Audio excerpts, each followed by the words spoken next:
Am I overrated? I spent all of this past Spa GT3 week to find out over the span of hundreds of laps, tens of hours to determine am I overrated. Spa is one of the highest participation weeks you can find in the GT3 series. Look at this participation charts. I mean, you don't even have to see the dates. You know which week is the Spa week, and then of course Mugello following it up, it goes right back down to pretty low participation. Looking here at Race Labs at these statistics, the data here to see kind of how the week panned out, so you have a pretty good idea, I guess, of just how this week kind of went. Quick little overview. Some of these SOFs are up in the 6K or 5,900, 5,800 range.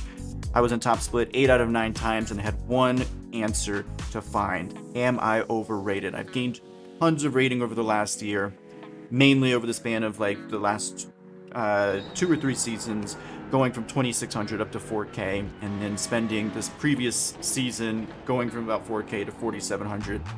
I have tried many cars this week, 4 of them to be exact: the Mercedes, the Ferrari, the Porsche, and then the Aston Martin, and I had a blast pushing myself against the absolute best. Now, the reason why I really wanted to do this is because I do enjoy Spa, and in the past I have considered Spa to be one of my best tracks. I have won races here back when I was lower rated, like 2,200 or so. I've won races at Spa and I've considered it to be a great track for me. Same for like Sebring or Daytona, these tracks that, well, everybody enjoys, but it brings out the sweatiest of drivers. And honestly, at the end of the day, I just want to be able to compete in the splits that I am assigned to. And I've found that since I've made it to these top splits at Spa, I am getting destroyed. I am not even on the pace at all. I am much further off of these top guys than I am anywhere else. So that was my goal this week, to find out, am I overrated? If you put me in the most competitive splits, the tightest rated lobbies, do I have a chance? Am I competitive? That was it. That was the goal. What a week, though. What a week. 9 races in these 4 different cars. Each car got at least 1 race. I found myself in a position where I really had to push, practice quite often, use features such as the rewind feature, the reset feature in testing sessions to really maximize certain corners, certain sections of the track. I had to really push, and it was wearing on me to be running in 20th so often. There are some highs, there's some lows, the good, bad, and the ugly, they're all included in this video. And at the end of the day, this is almost a documentary for me. I'm very proud of what I was able to achieve this week, and hopefully I can look back on this to say, hey, that was good progress, or maybe this is it. Maybe this is good as it's gonna get. Either way, let's get right into it. Again, 9 entire races. Let's go. I've kind of come to realize this is not my best track. This actually might be one of my worst tracks. So yeah, I'm gonna try to spend this week running quite a few of these sprint races, maybe even an endurance race or 2. So we'll see how this goes. Starting from the back, so let's just keep our nose clean, low expectations. Survive Eau Rouge. Survive the race start. With the frames.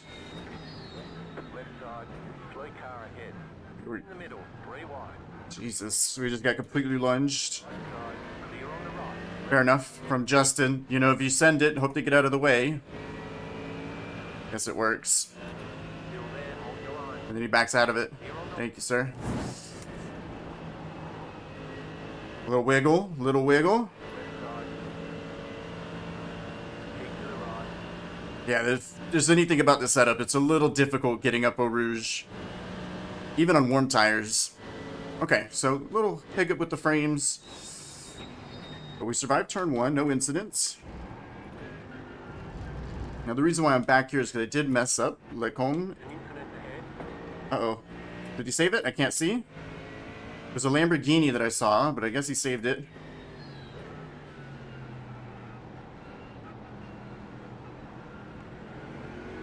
Trying to make sure there's nobody like stopped on the relative. But everybody's so bunched up here. Oh, whoa, round he goes.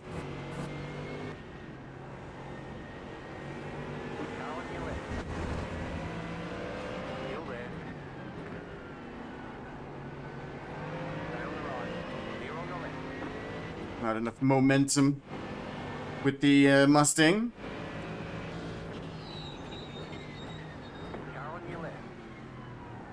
To the inside of the Mustang. Don't want off tracks, but honestly, it's totally fine. Especially if it helps us complete that pass. Yeah, this is always a difficult week for me because, you know, I have good levels of confidence coming into it. I feel pretty good from the previous week. This time around was Hockenheim, where I felt pretty strong at. And here it's just like, damn, we're like miles off the pace. I'm just going to keep pushing this guy.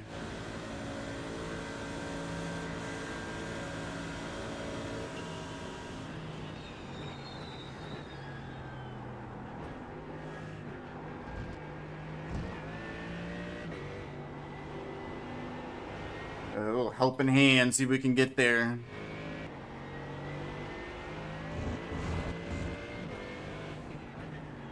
If we were closer, then maybe we would have been able to pick up a position. Damien didn't lose actually that much time going through gravel. And the Porsche behind, I think, just really started to struggle with the handling as he's fallen way, way, way back. Let's go for it.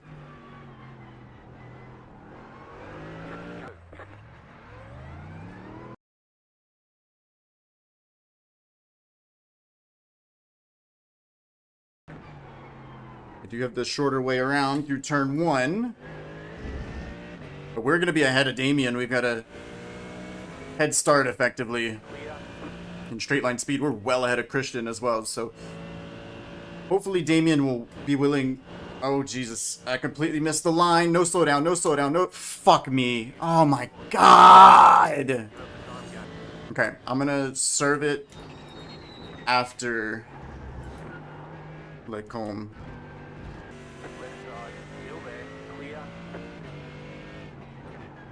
That's so annoying. I don't know why. I just got afraid to turn the wheel. And that's a huge, huge, huge, huge, huge loss. I can't believe that happened. And at the same time, like, obviously, that is exactly something that I would do. Joey appears to be rolling.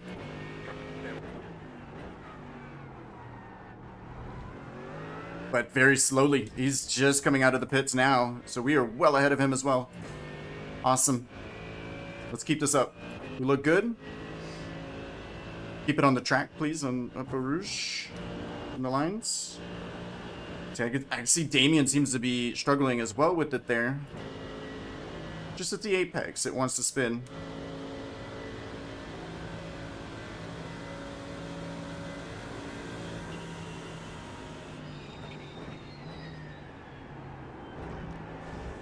Apex of the hill.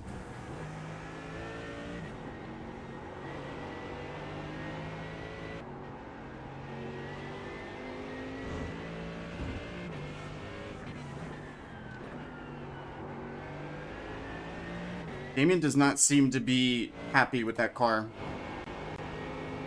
Another mistake for him running into that gravel patch. That time, much, much closer to binning it. And easier for me to slip on by. Okay, I'm not sure where Freddy was before coming in. I know Nicholas was well behind us. Yeah, Freddy's well down the road. But Nicholas we should get back ahead of.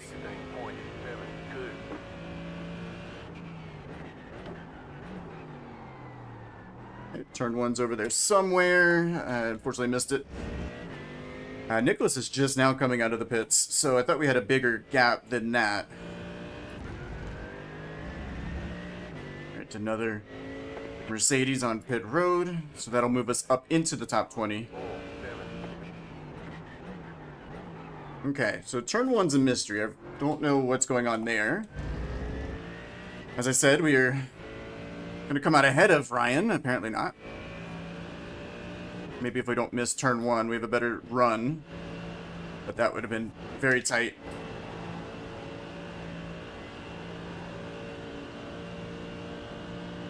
Okay, well, we gotta work for it.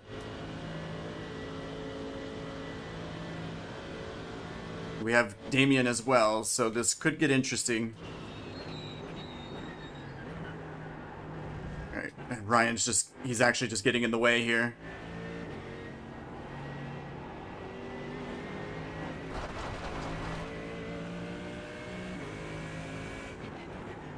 Let's focus, focus, focus. Alright, just really tried to lock in through the last half of the lap.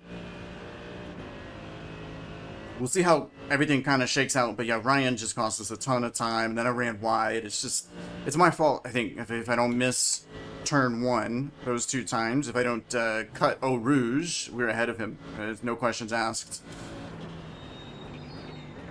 But you see how these mistakes can really, really snowball just by getting trapped behind somebody that you should have been ahead of. Oh, Nicholas is in the pits. He had to take a tow. Alright, we find the turn 1 apex. That's good. Good news.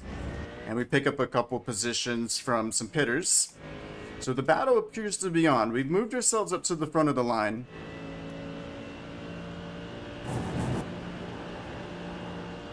The battle seems to be on for 16th. I'm going to be honest, Ryan. I don't know if that's the fixed setup or what you got on there. But I would not defend this if I were you. We are flying.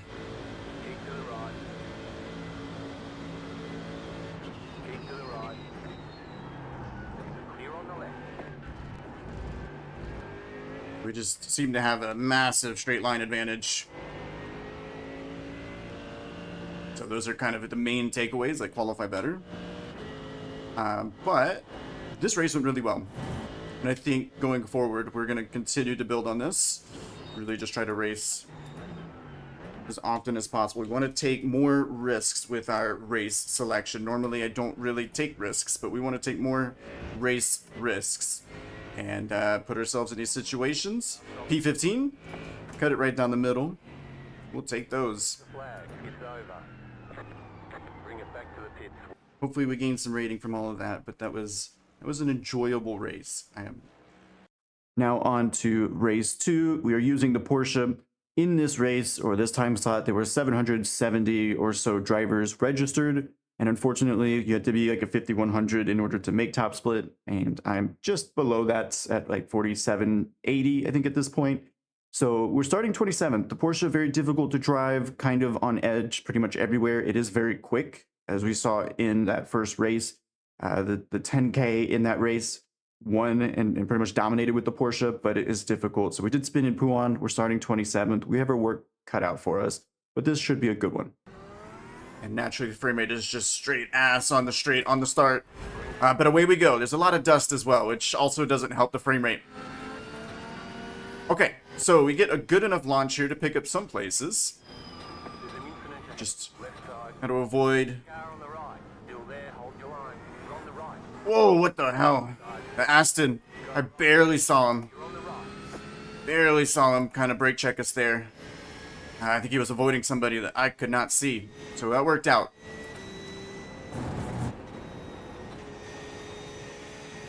I don't know about you all, but I'm lifting up Eau Rouge lap 1. Alright, so it blinked and now it's reset. It's kind of going back and forth. Race lap's not sure what it wants to show. 24th means we've gained 3 places off the start. Is there one more in it? Perfect. Get by the Aston there. I don't think our pace is going to be that bad in the race once we get the, like I said, the confidence in the car. But around Spa, everyone's going to be very aggressive. No matter where you are in the field. I see a lot of aggression right up the road there. Trying to leave room. Oh, my bad. I think that was netcode. Hope I left enough room. Oh, round goes a Merc. Very, very easy to do. And this is where I actually spun in quali, so.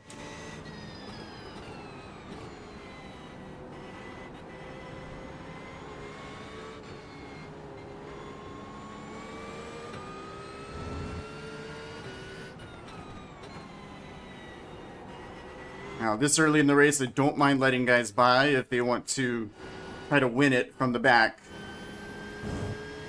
So we'll keep an eye out on the mirror. We want all the slipstream that we can get, but at the end of the day, it doesn't really matter if you're junk, where you're running, prior to becoming junk.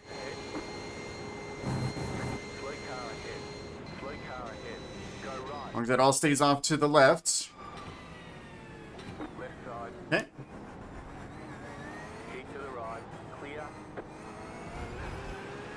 Another off track, but that's okay. No worries. Only a 2x through the first lap. It's not too bad. And +7.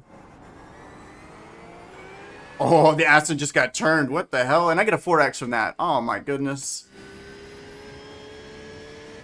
And it would help if we can get it done here rather quickly.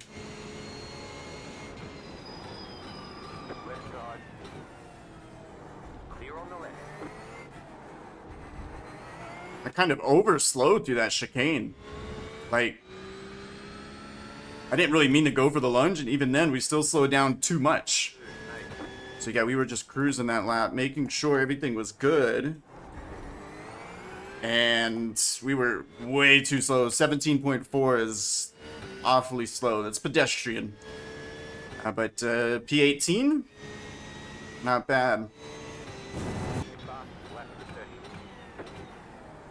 And for better or for worse, we have caught this train of cars. Probably for worse. Let's be realistic here. This probably isn't going to be good for us. A lot of drivers don't like being passed by a ton of cars. And I don't know who's falling through the field. I have a feeling it's this Mercedes. He's actually going to slot in right in front of us.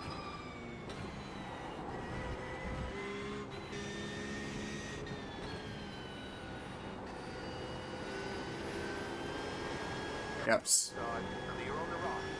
Fucking hell. You don't have to drive like that, Damien.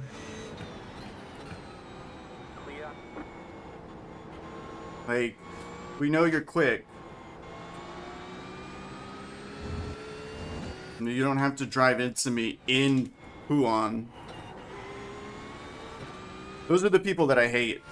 Maybe not the people. I shouldn't say the people. The driving styles that I hate the most. You caught me by like a second a lap.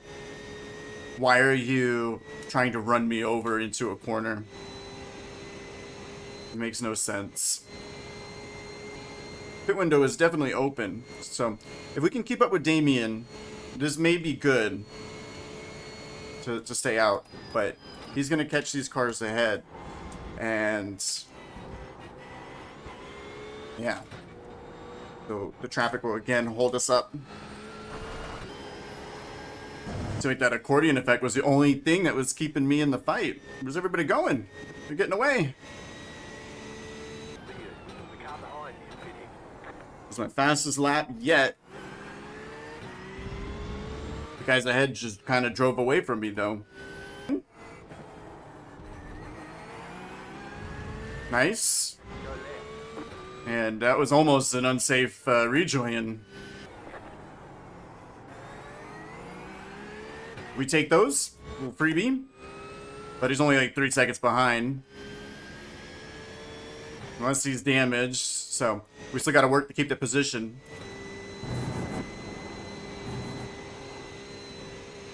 No penalty, no penalty. God damn it. God damn it.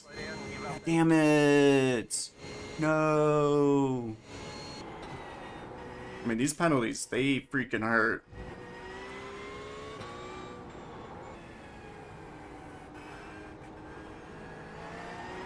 The 1.2. Actually, we got up to 1.5 at one point. We're 8/10 down on our fastest lap, so I think we served it as efficiently as we could have. Could be as good as a whole second. Let's find out as we come into pit. Go, go, go, go, go. Alright, we're going to come out ahead of the 19 and actually a couple seconds further down the road ahead of Jerome, so seems to me to be a good pit stop. So I was like, oh wow, this is a really enjoyable car to drive. I'm really focused on, you know, nailing every corner, but I'm not worried about it where I'm like trying to survive. I'm able to just drive the car comfortably.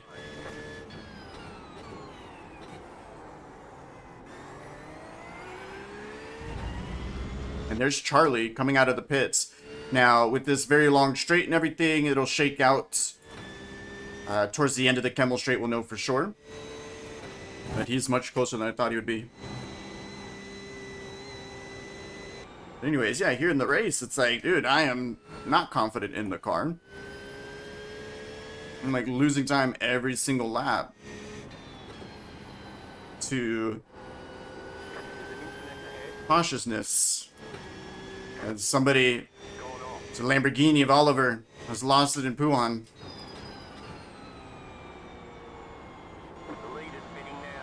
Yeah, so I just don't have the pace, the budget, a mistake like that. And that's why I'm being cautious, but also, like, track is warming up. Tires, of course, are heating up. You know, the fuel is burning off. We want to make sure that we are still in control of our race car. I guess I get one more.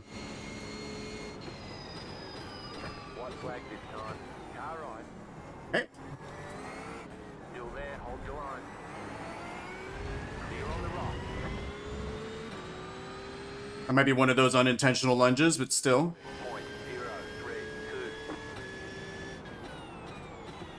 Okay, that was an intentional lunge. He's pushed us all the way out to the curb, but we're going to clear him before Eau Rouge. It's not even a smart move. I see it. Yeah, you can flash all you want, but your racecraft is illogical, all right? I don't know what to tell you, Coleman, but it's dumb as hell. Because what you've done is you've cost us both 4/10, and you've invited the Corvettes. Why would you do that? You know?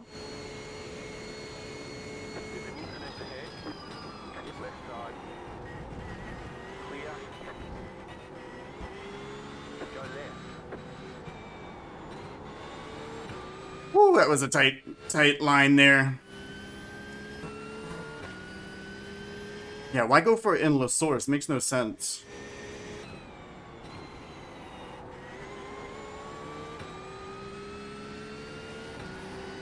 Very critical corner to get right. And, well, I don't want to wreck and lose it all here.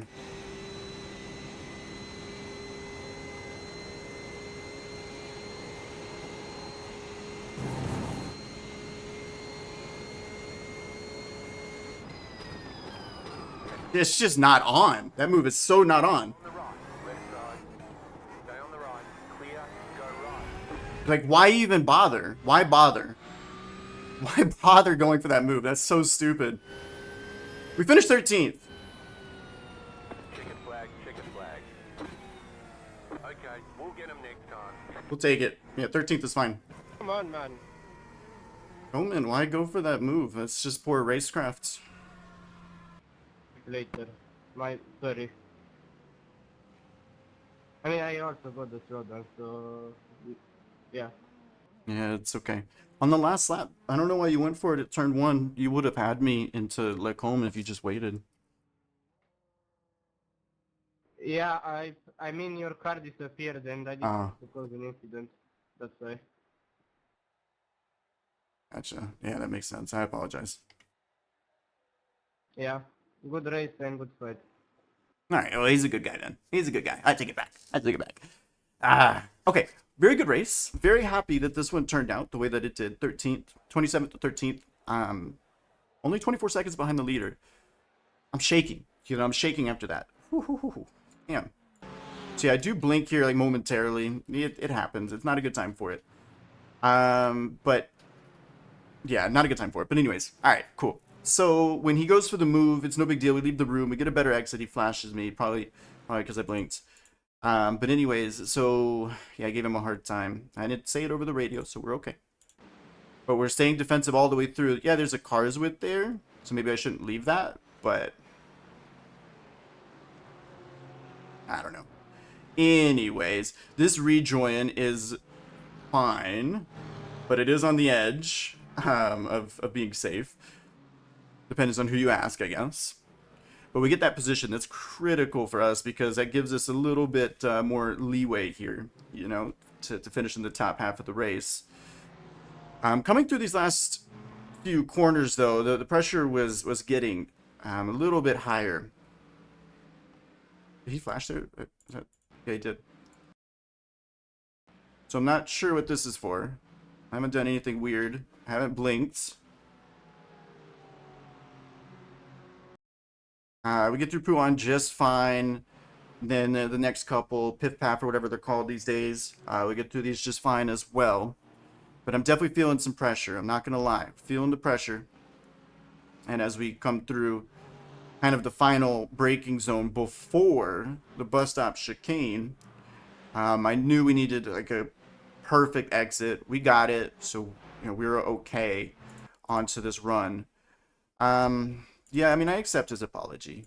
You know, like, I'll accept it. But dude, there was never any room. We had to move out of the way. Oh, damn. I didn't even see that on the third monitor here.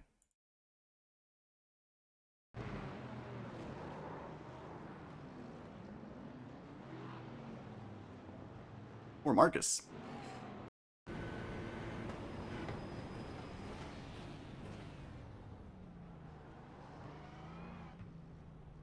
Well, I'm glad he cut the corner. I'm shocked that didn't give him like a super huge time penalty that he wasn't able to resolve, but like I wasn't even really making the corner either. All right, after our split 2 race where we actually did pretty well considering our qualifying position was a disaster, we moved back up to split 1. In this race, we are starting 17th, so we've qualified a little bit better than our split 2 outing. We're also driving the Aston Martin, which I found to be pretty quick, very stable, and just, it feels sluggish, but it's actually rapid. Not necessarily my car of choice, but definitely the car of choice of a many fast driver. So we'll go ahead and give it a shot here. Again, as the Porsche was just so damn difficult to drive, we did still finish well, but we're racing with the big boys yet again. Let's see what we can do. I think there's a little bit of a stop and go.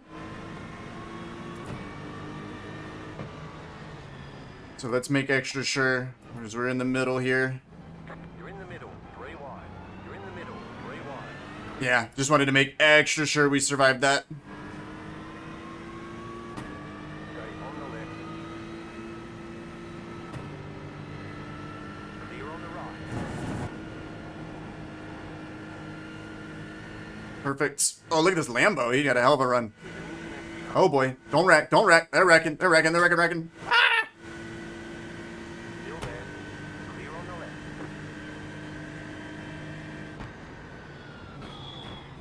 I know it is top split, but guys, we're way back here on lap 1.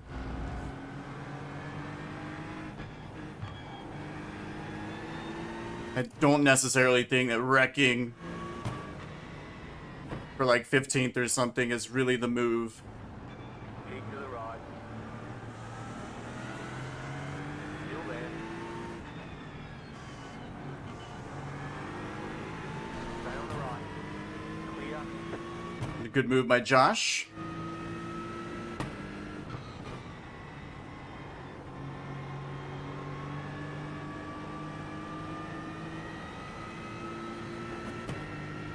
So we'll see how positions kind of shake out towards the end of this, but Jesus, dude, what are you doing?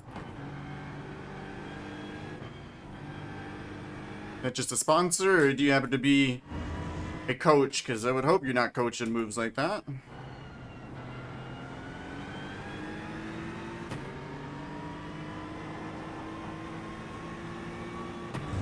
Anyways, alright, we got off to a clean start. We'll see once the positions update where exactly we've shaken out. I think we gained at least 1 position from the wreck on the Kemmel Straight. We obviously dropped the 1 to Josh. And I think 1 more actually to that orange Aston that's way up the field. Although he kind of jumped the start. There wasn't much we could do.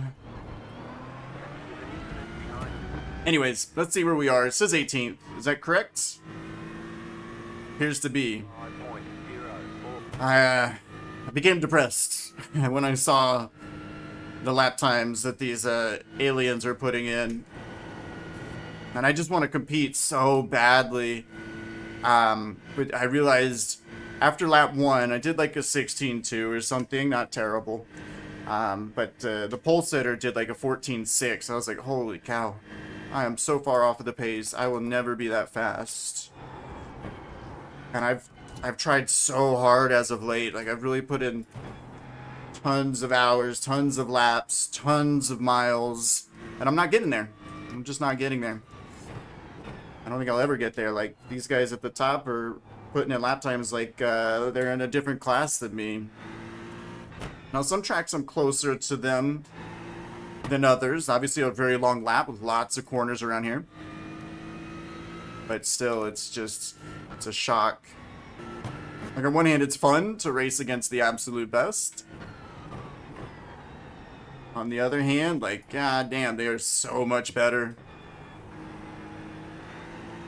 But I'm sat thinking, like, dude, what am I doing? I do not want to smurf, but could you imagine how much fun it would be to be able to win a race? God damn it. But we're back here in 18th, which isn't the end of the world. I mean, being 18th in this field, maybe it gets tiring after a while. I think it does. But at the very least, I mean, these guys are still, like, really good drivers. Yellow flags again into the chicane, but I'm not seeing a position for me. Want to see somebody parked up on the side of the road here, just letting everybody go by. Striking distance, I can pick up some pieces. Oh. There's an incident ahead. Go there. I tried the Lamborghini around here, and I could not avoid that specific spin. This guy's racing hard. I'm gonna run down the Puan.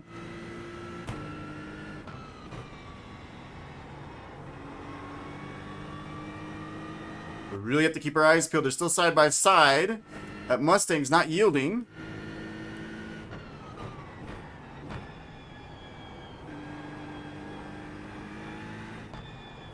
Prefer to watch these from afar, but unfortunately, we've caught it.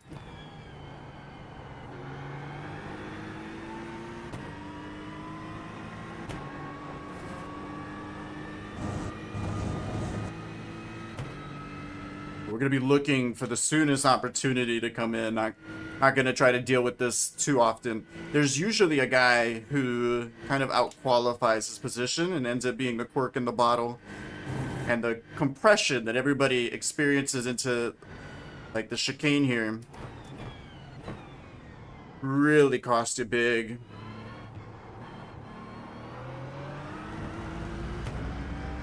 So obviously we can go for a move there, but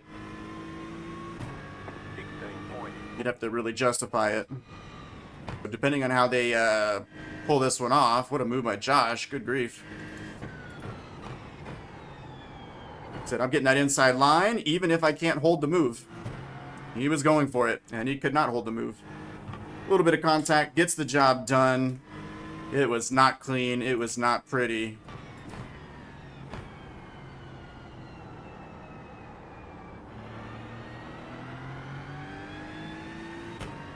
I think they just traded paint. So not the end of the world, but Adrian, I don't really want to go for a move here.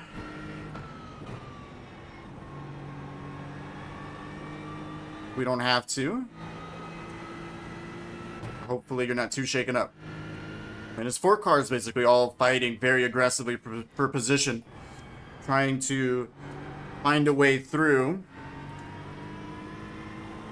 I feel like Corey is saying something. I see it, but I have it muted, so I miss whatever his message is every time. Race Labs believes the window is open.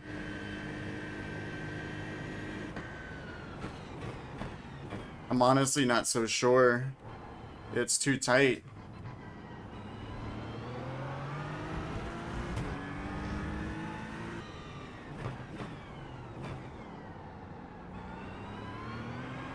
Okay, I took a terrible line. I don't know why. Alright, side by side through Eau Rouge. These guys have done an excellent job up to this point of not crashing, but they're leaning on each other. And I would assume somebody's got to slow down. Come on. It's got to be at least one of you guys. 3 wide? Why not? Okay. Mustang covers both of them off. Left side. Unintentionally lunging here. Here on the left. Made sure not to overdrive it because we don't want to get lunged again by the Aston, who's getting lunged by the Aston, who's probably getting pressured by the Mustang. Guys, there's just no reason for this. I mean, seriously. Please do it in a way that I get both positions and no damage, please. I'm getting help from Adrian.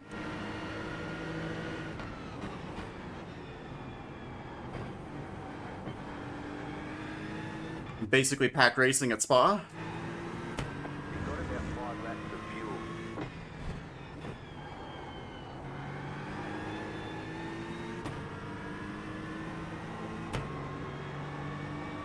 Feel a twinge of oversteer there.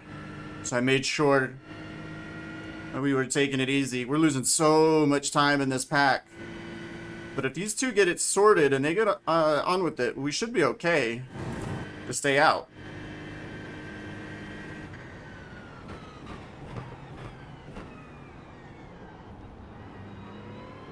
Okay, even better. The Mustang will come in. So that gives us 7/10 of space up to Josh. 17. Alright, so we're in a spot here where we're going to have to pit. I think because Adrian's going to get us.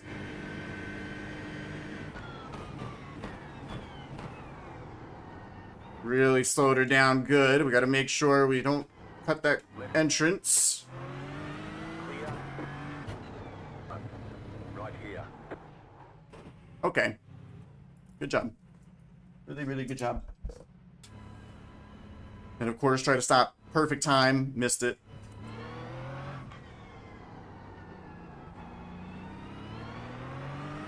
Left side. And as we come out of the pits, there's Christian.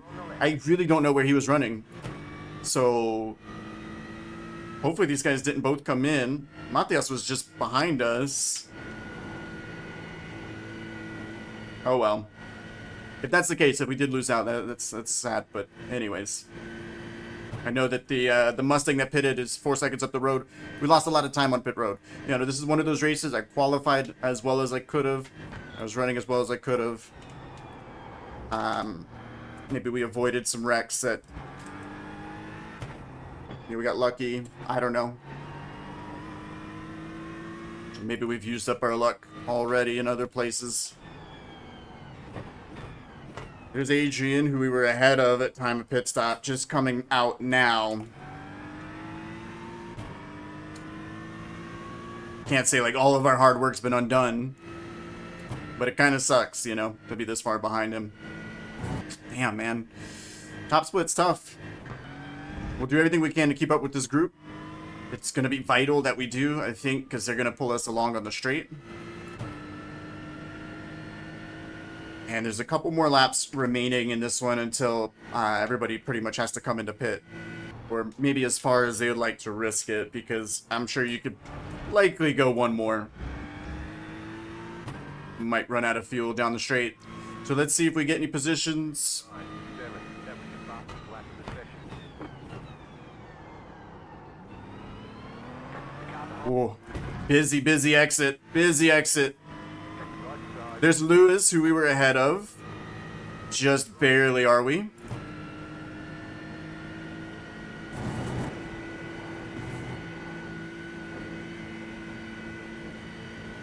Looks like we're down in 22nd now.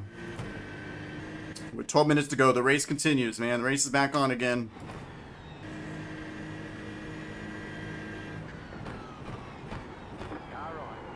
I mean, it's just not on.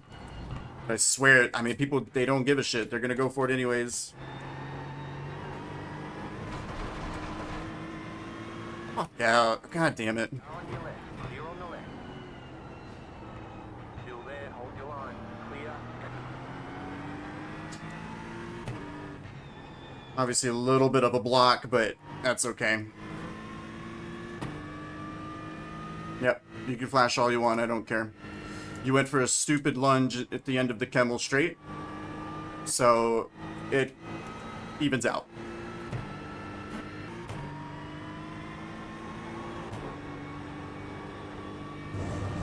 What a save by Callum, oh my goodness. I nearly did that myself. So we'll pick up the position into 20th. Lewis likely will send it into the chicane here. I just have that feeling he's going to go for it. Now 5 laps of fuel left. I got to slow down.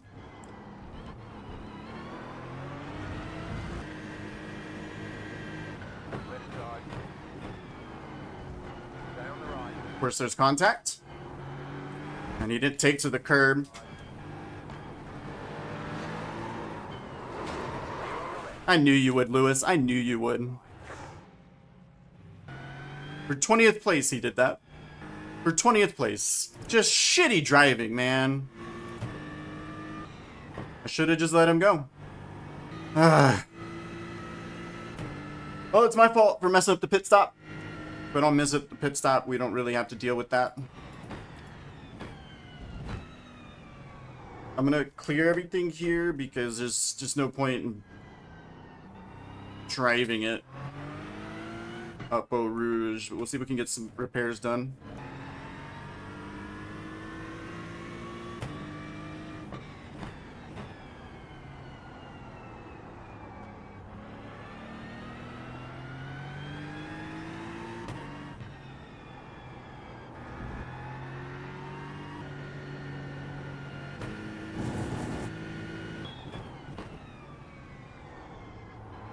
You got a slow car on the left.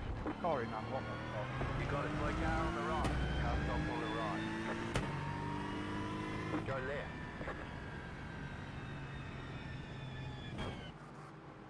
Obviously, I took a shit line, but come on, you still have to leave room. I wanted to take a moment. I have, of course, done 3 races up to this point. I think the first race went about as I expected. Top split, I didn't qualify well, made a mistake, could have done better, could have finished maybe slightly better, but actually the race went really well. The second race, second split, qualified 27th, like as bad as it could be. Still finished 13th. Like, okay, we recovered and we gained rating, like very good. Well done. And then the third race with the Aston, you know, qualifying 17th, like, okay, top split, man. I mean, this was a legit split. Did really well in that split, too, I think, up until the wreck. Just being put in an uncomfortable position, and it just didn't go to plan. It finished 26th, this car 26, and honestly, we could have done better without that wreck. I mean, if you take away the wreck and you just give up the 1 position, maybe 2, we probably finish 18th or something. So it doesn't matter. Hop into another practice session. Like, all right, we're going to go back to our regularly scheduled Mercedes. And I know he's a pro, but he was just in the race that I was in. And he did a 13.9. I don't want to pronounce his name incorrectly, but I mean, you see the screenshot. And the track was warm. Warm enough. It wasn't overcast. He just did a 13.9. Yeah, I wanted to put it into words. Realistically, what I really want to do is I just wanted to show like this journey of me being a high-rated driver who feels I'm overrated, feels that I'm still full of potential, but obviously I still feel I'm overrated because it's like, yeah, I'm 4,800, but well, I was for a race. But when these splits come around, I'm just not near them. I'm not where I want to be. And I wanted to capture like, okay, so this is what I can do. This is what a week's worth of hard work and free time would get me. I know that these guys are insanely good. I know that they have figured out the car, the setup, the tire model. I know that they have it figured out on a level that I can only imagine. And honestly, maybe beyond that. God damn. They're there's fast as fuck. And then there's these guys. If I were to do 5 laps with the GTE around here in these conditions, I may not beat that 214. I don't know. I don't want to find out. Uh, it's just nutty, insane. So I just wanted to capture like this emotion that I'm having right here because it's so motivating to say like, yeah, I race in top split, and sometimes I don't make top split. You have to be a 5K for some of these crazy splits, but I make top split pretty much all the time in these daily races.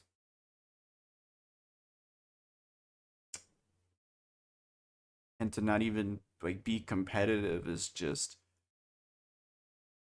it's a lot to take in. Like I said, I just wanted to capture this feeling of like I really want to push myself to get into like the top 10s. All of the guys in the top 10 last race, they were all pretty much in the 14s. And it's a lot to take in that I'm not in the 14s. Anyways, hopefully we got some good races coming up here at Spa. I don't want to quit. Like I wanted to we're gonna grind Spa, we're gonna get good, we're gonna hopefully gain rating because we're gonna work so fucking hard that eventually we're gonna have a breakthrough. And with this breakthrough, we should gain 20 here, 30 there, maybe get a big one, get a 40 piece. Maybe lose a little because we're trying to race so often that, maybe we take some risk that we maybe shouldn't. And I've done that actually. I've used different cars. I've stepped out of my comfort zone in that aspect of it. But I mean, uh, I don't want to quit and just like let's go do IMSA where the splits are less sweaty. A 13.9 is just unreal. That's just unreal. All right. Well, like I said, hopefully we have some better races throughout the week. Obviously, we have some work to do. I don't know how to do it, but we got to figure it out. We got to get to the 14s before the end of the week. Wish me luck. All right, so here we go for race 4. We're back in the Ferrari. This was the car that I chose for all of, what was it, like season 2 of last year. So it's been a little while since I've spent a significant amount of time in the car. But here, still searching for a car that I feel very fast in and very comfortable in. So let's go with something that we know very well. Whether it's slow or not, I guess remains to be seen. But once again, we're in the top split. We've qualified at 20th. We're car 28. So I guess you could say the points are on the table here for this one, and we've qualified respectably. Let's see what happens as we get ready for the green flag. Here we go, back in the Ferrari. The pace car is in. Old favorite of mine. And a dusty start as always, but away we go.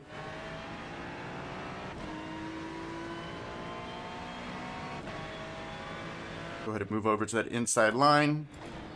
Left side. You're on the right. 3 wide. Car on your left. 2 wide. Clear. That's where I'd rather be, on the right, 3 wide. Able to take the apex.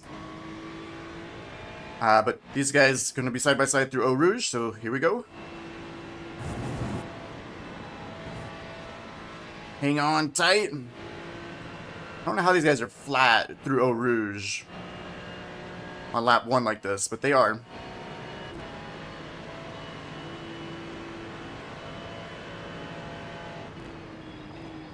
Right side. Stay on the left. Clear on the right.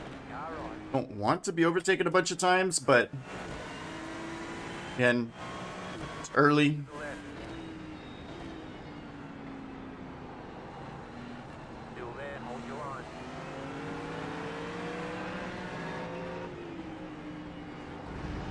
Keep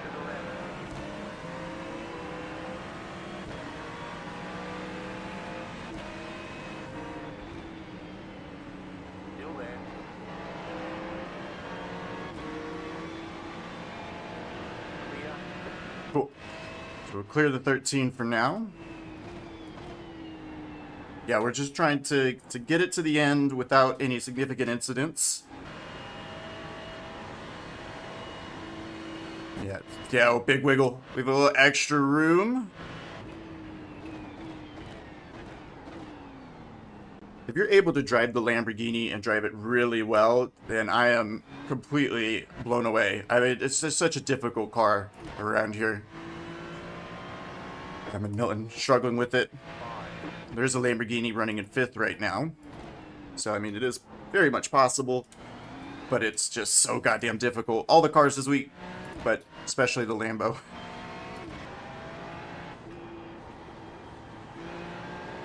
This is just one of those races where I want to have a clean race. Maybe towards the end, be able to fight. This Porsche he's just not got it.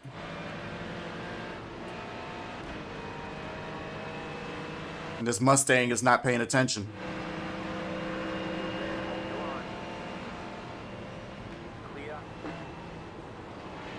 Nice. Good job. Good job, Carlo. That was a nice move. Stay on the right. Stay on the right. I have to pass his Lamborghini again. I'm gonna lose my mind. But alright, whatever. We gain one, we lose one. 17.5. Actually, we kind of lost 2.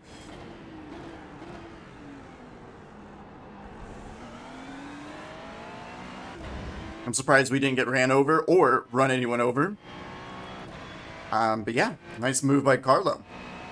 I knew that wasn't going to work. I mean, it worked out for him, actually, to take the inside because the Porsche handled it just fine. But the Porsche is struggling up there, Romano. And the 15. So keep our eyes open. Come back. Okay. So I definitely tried out a bunch of different cars just to make sure that they weren't a good fit for me. And with the 15.6 already, obviously there's some assistance, a slipstream. But I've had assistance in every race, and I haven't necessarily hit a lap time like that. So we just have to stay locked in for the remainder of the race, of course. Don't get too excited. We're still in 21st. This is looking good.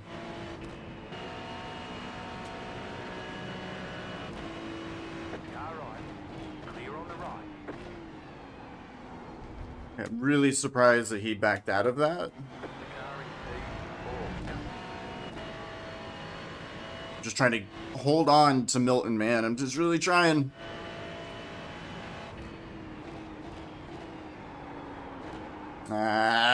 Outdid it.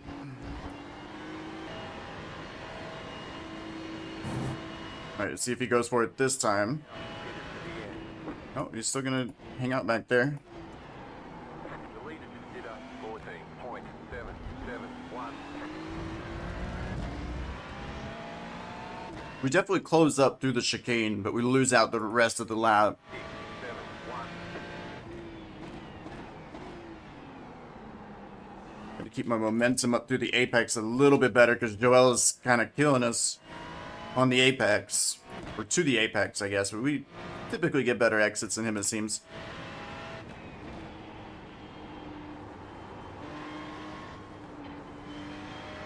Damn it, man. Damn it, damn it, damn it. It always has to happen right in front of me. Still there. Clear on the left.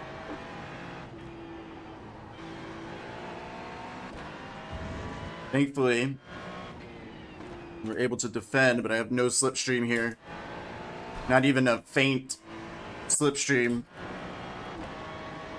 that I used to have, so I would assume Joel's going to go for it here. There's nothing I can do. I mean, I had to slow down. I had to slow down for the spin. Joel didn't because he was far enough away.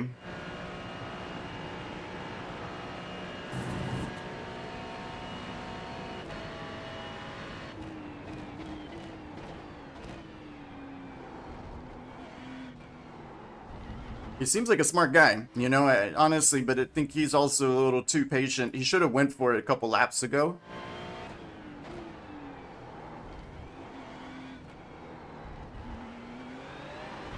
And on that lap, I didn't have to worry about Joel at all. Lorenzo is on pit road, so he's come in early.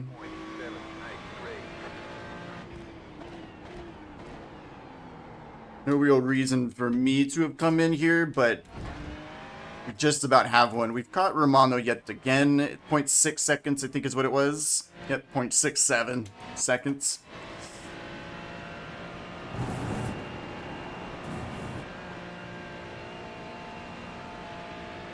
Okay, starting to think, what are we gonna do? We're definitely faster than Romano. I don't really want to waste too much time here. We are very close. And with the way the pit entrance is, it's difficult to just do the opposite of the car ahead of you. Like, that is genuinely difficult. Cool. Left side. Still there. Hold your line. Clear. And we'll get back out into clean air. Perfectly clean air. Alright, yeah, so just taking a moment to think about, you know, what we've done up to this point, how we've gotten here. Just thinking about life as a back marker in top split. But we're all alone. Perfectly clean air. Let's not overdrive the car now.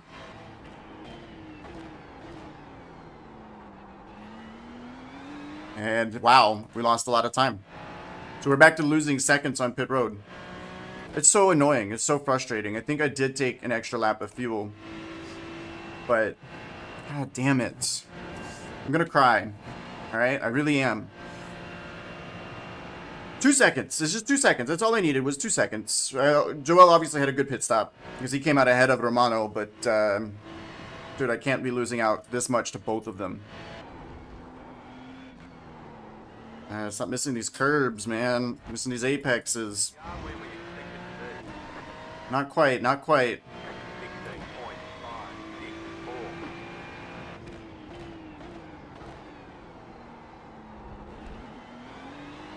16.564. Okay, so Javi and I think it was Adinho. Those are the ones I expected to come out ahead of, and they are, once again, 2 seconds down the road.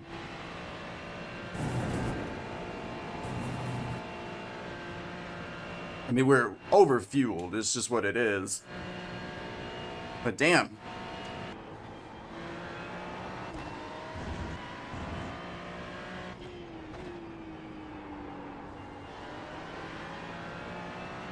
Porsche on the gravel. Corvette being held up massively. So now we are in the catbird seat. Kind of. I'm not sure why Javi gave it the inside like this. Small lift. We've cleared Javi. Whoa. It didn't give us a 0x, but that felt like it. Okay, you can't just turn in. I know you wanted, but you can't just turn in. I'm trying to give you all the room possible. Trying to race you as cleanly and as fairly as possible. And he's trying to hold me. Javi, remember what we're racing for.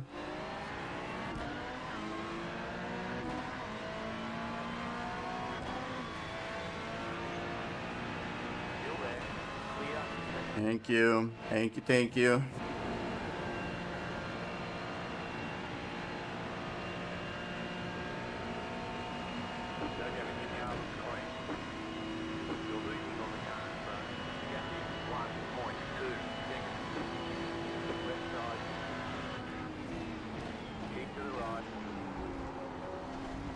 Alright, been here before, yeah? Jesus. He's gonna wreck me, just like the other guy did.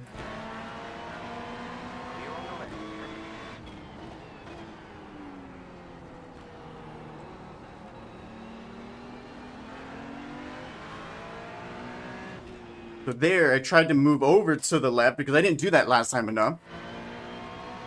Open up the line through that final right-hander of Lecombe, and he was on my left rear, not allowing me to do that. I mean, it's things like that where you're clearly just racing like a dick. And I'm giving you room. Like, I'm making sure that there's room. but I have to measure out the room against your aggressions. That's why, like, that's why it really does suck on iRacing, because somebody like that really should have a talking to. Just gonna be honest. Like, hey buddy, you race like a jackass, just a little bit. Just a little bit. You're taking advantage of the lack of rules. Like, there's no rules on iRacing as far as rules of engagement.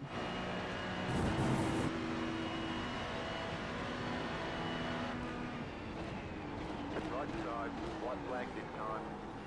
Still there. See how he's not giving me that same courtesy.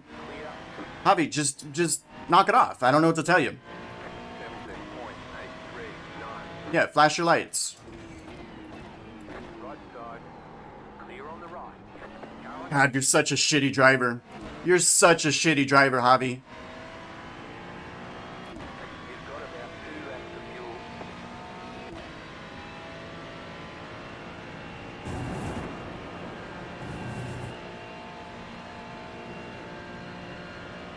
I'm not wrecking for 20th again.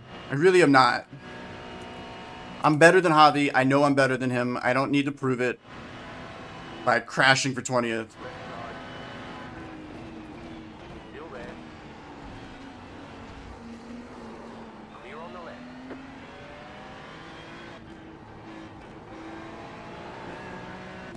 He's very lucky he didn't get turned there. I don't know how he didn't, but I'm glad he didn't.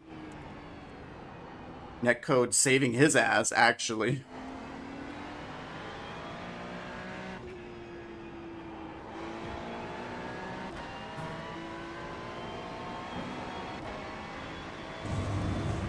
Right, is there going to be enough slipstream for us to have a move into the chicane? I don't think so. We are quite a ways back.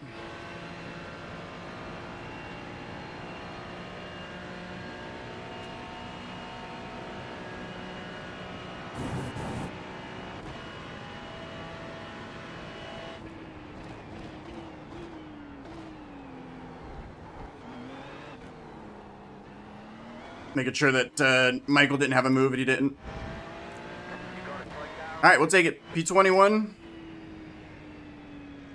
We've done worse. I mean, that was top split. That was 6K. We did okay. Good work. Back to the pits. We're going. Alright, so I think it was a really good race. It was fun to get some wheel-to-wheel action.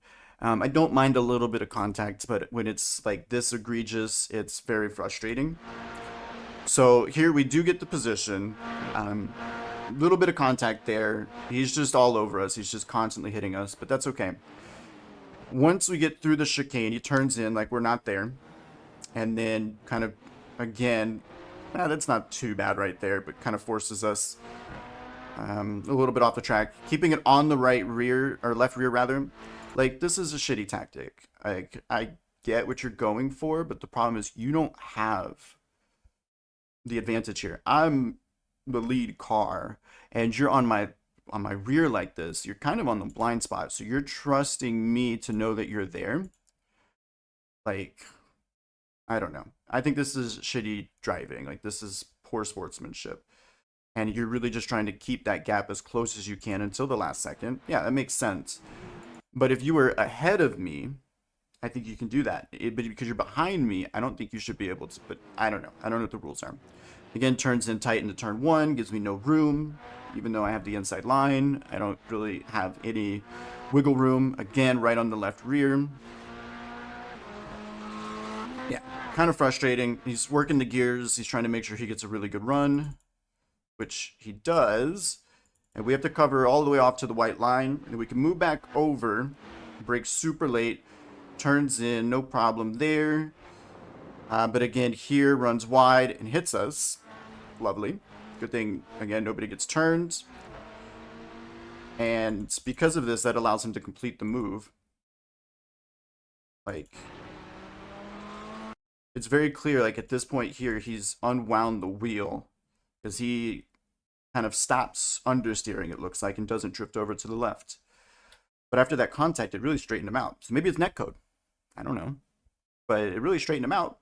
And again, he's leaving me zero room here. Zero. And I'm at risk because he's on my rear quarter panel.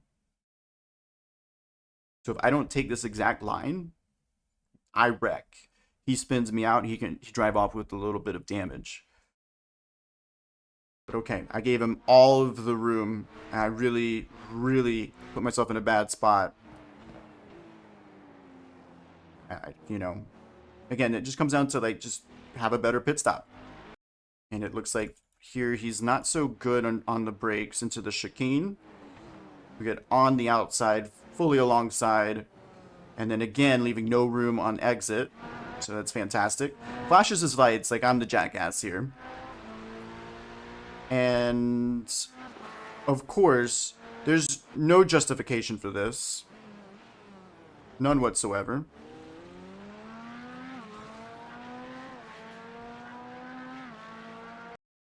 But okay, it works out for him because, again, he gets the same move here. Goes to the left, around the outside. At this point, I'm kind of fed up with this guy. And again, he hits me like, alright, no big deal. And it's just taking my line away. This time he's very, very fortunate. Very fortunate. But it's like, again, there's a car here. You have to turn into the corner. He doesn't do so. I don't know. I mean, I've raced against this guy in previous weeks. It's very clear that this is his driving style. I think he could be decent, but he wrecked a lot last week from what I saw, and he's lucky he was racing against me because I just try so hard not to crash. Crashing just ruins it for everybody. It especially ruins it for me. Anyways, other than that, I had a good time. Yeah, I don't know what to do in a situation. I don't know how to win those fights with a guy that's just willing to wreck for the position for 20th place. All right, so now moving on to race 5. We're back in the Ferrari yet again. We're car number 29, just barely making it into the top split. And yeah, we qualified 27th on pure merit, so we didn't really make a mistake. We didn't have any off tracks. We were just that slow. Now, the entire field is really weaving and warming up the tires, and sometimes when you're way back here, people really do overdo it and just don't have time to form up. And I start to notice that's kind of becoming an issue here. The pace car is already reaching the chicane, and we got to kind of race just to get formed back up. We are so far behind, it seems then.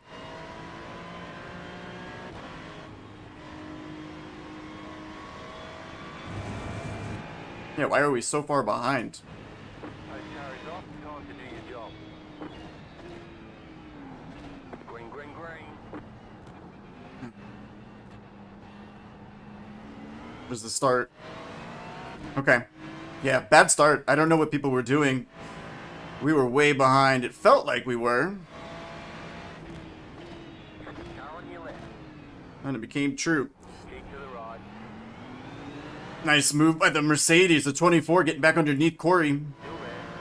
And now we're side by side with this other Mercedes. Fortunately, there's nowhere for me to go, and Corey's blinking badly.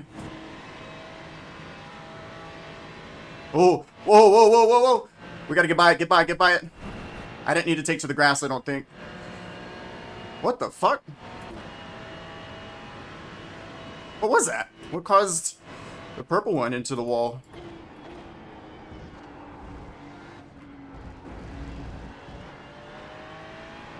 Yeah, I didn't need to take to the grass there, but for some reason I decided that was wise. Alright, so this race, we are kind of separated from the rest of the pack.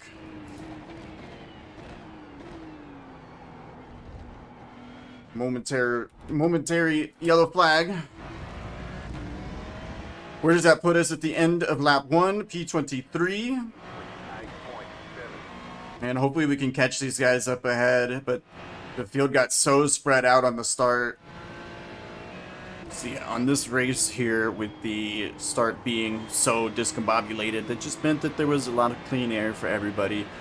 A lot of guys were able to find racing room, and for somebody like myself, I had an opportunity to try to lock in, make sure that I got the most out of the car. I really stayed focused, and I did have our friend Lewis in our rear view mirror, and he had company as well with Christian behind him, so we still had pressure, but this was definitely a less interesting race than the other ones.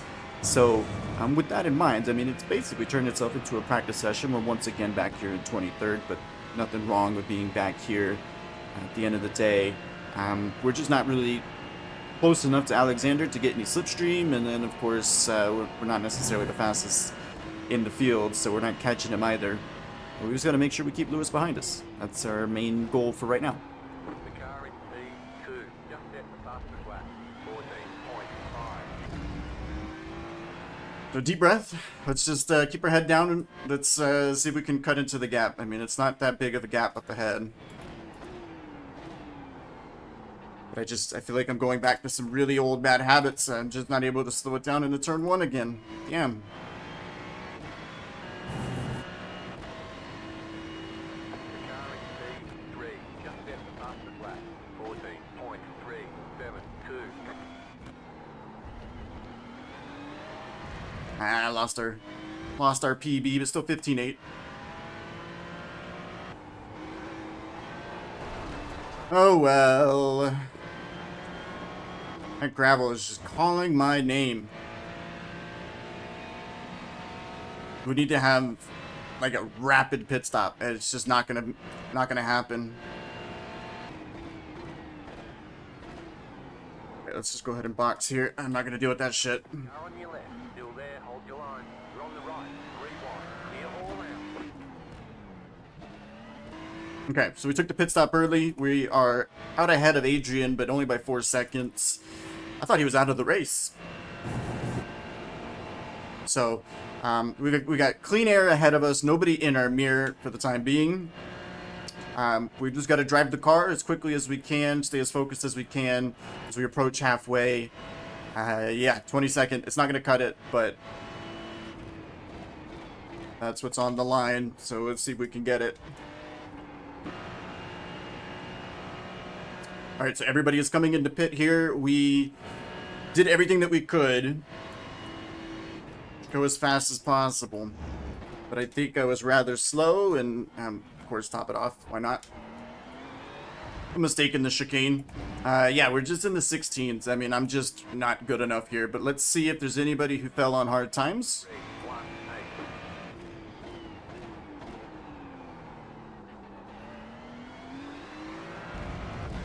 Wow, yeah, we got jumped by everybody, but at least we've got a really good run here.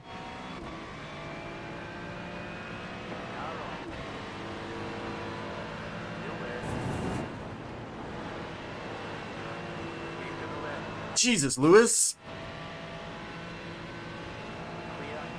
He does not want to give me any room. I hope he has a slowdown, because he deserves it. Clear on the right.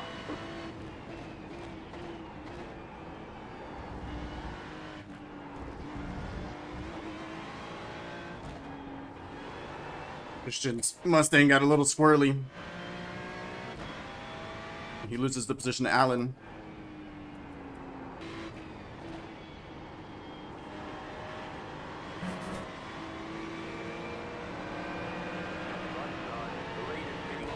I don't want to be on the outside here. Still there.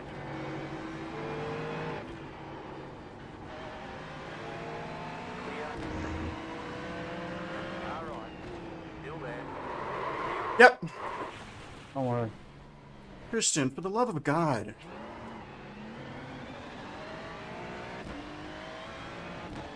I don't understand. Dude, I must deserve it. I must deserve it. Like, I'm so sick of this shit, dude. I'm so sick of it. It's just shit driving, man. Your nose does not belong there. Ah, so frustrating. You know, it's just... Man, 5 laps of fuel. nobody can seem to just make a mistake. You can't just make a mistake. You gotta get your position right back instantly. I mean, goddamn. You know, and I deserve it. It's gotta be me. It has to be me.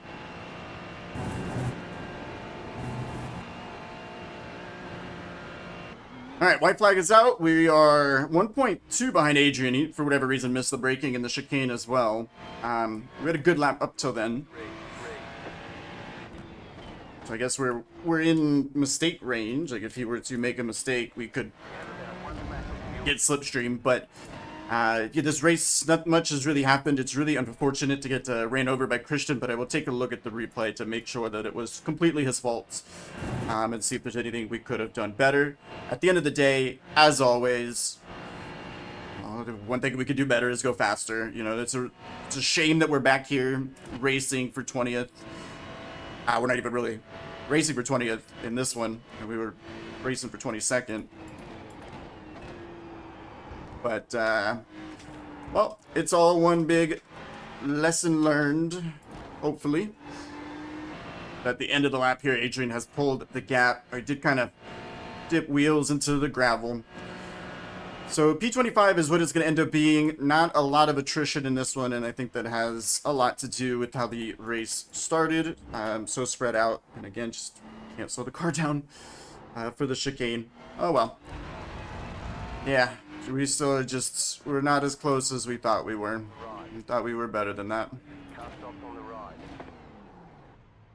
Okay, so for starters, I want to see what happened here with Lewis.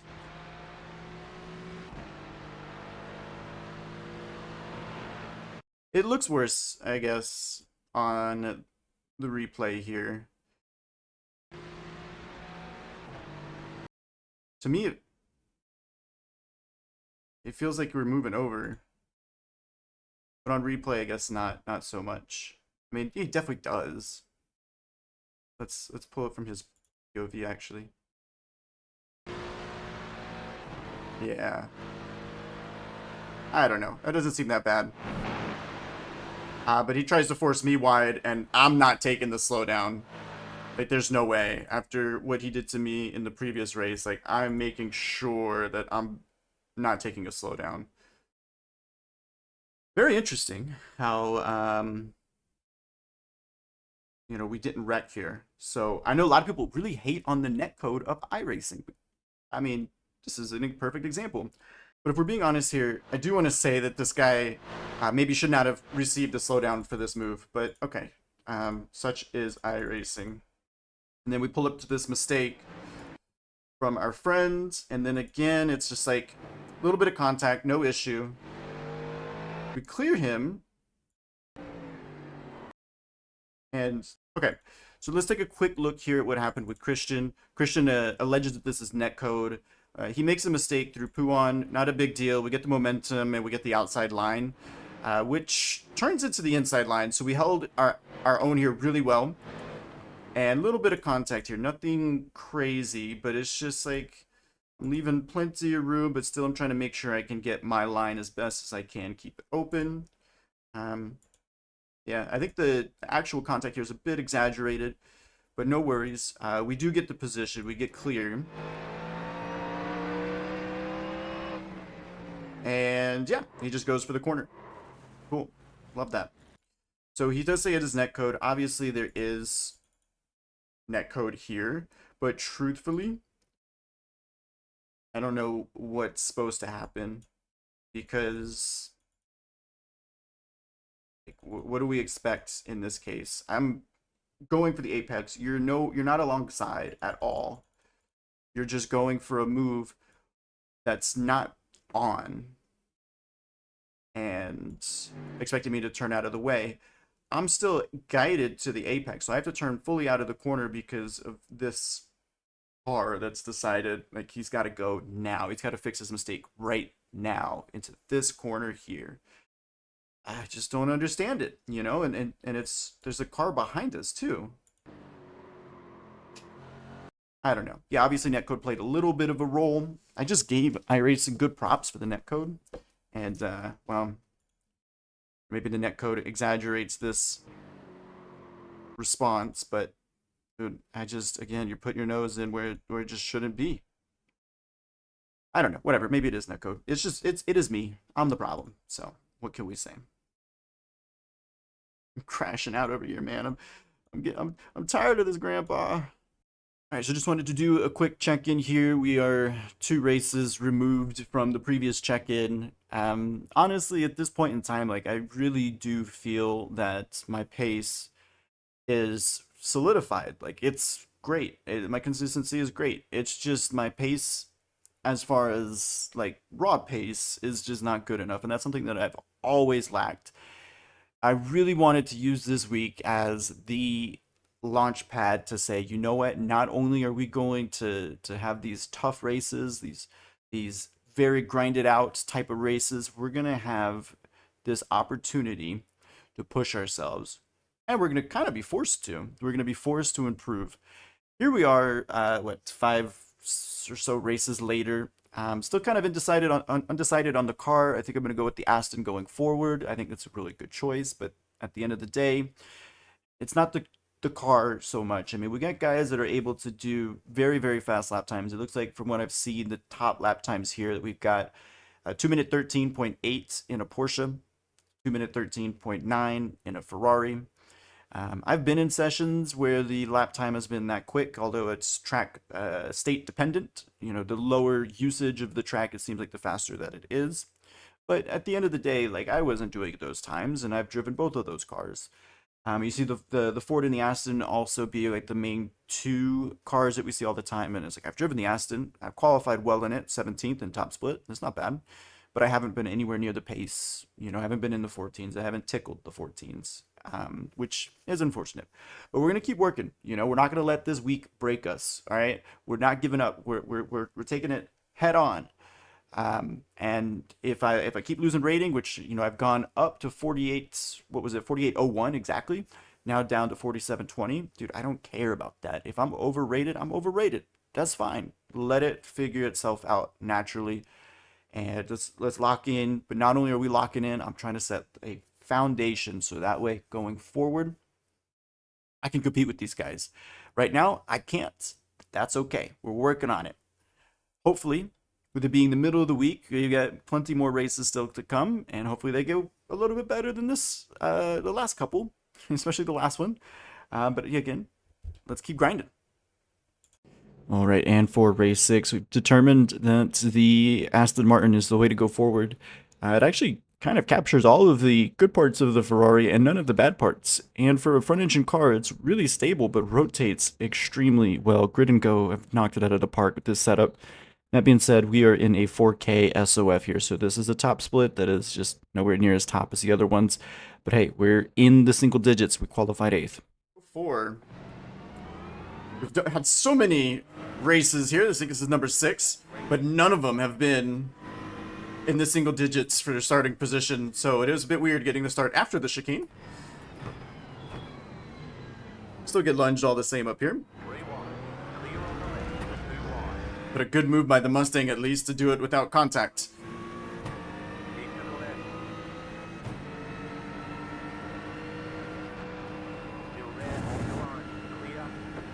We'll just go ahead and back out of it because, well, we just need to get a clean race in and get a top 10. You know, we're not really going to do that by wrecking up Eau Rouge, you know?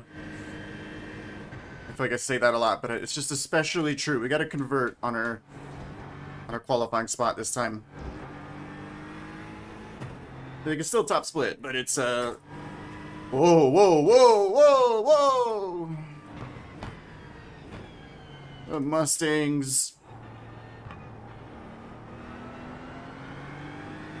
making a hard right down the straight. That's not ideal. And very cloudy. Can't really see what's going on in my mirror.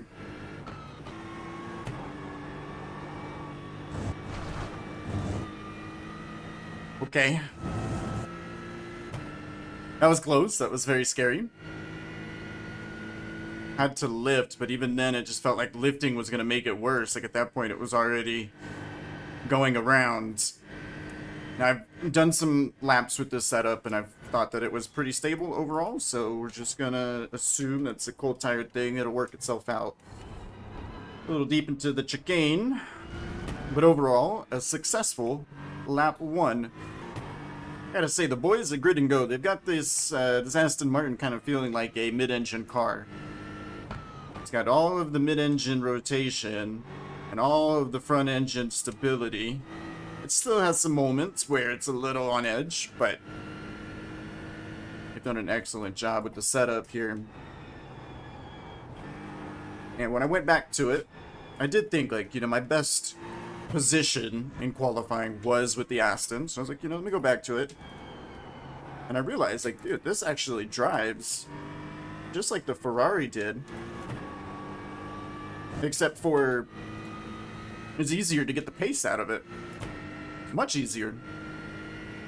So I decided, let's go back to it. Maybe we lock it in for the rest of the week, the Aston Martin. It looks like Lucas is putting in some work back there, trying to hang on to 7th. He's fighting hard with PJ, but PJ's probably got the advantage going up the hill.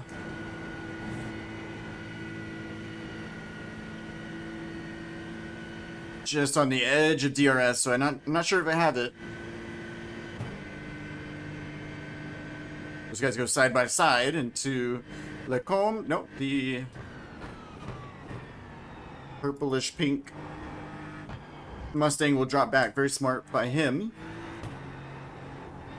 Just gives up the place, and it doesn't benefit me a whole lot.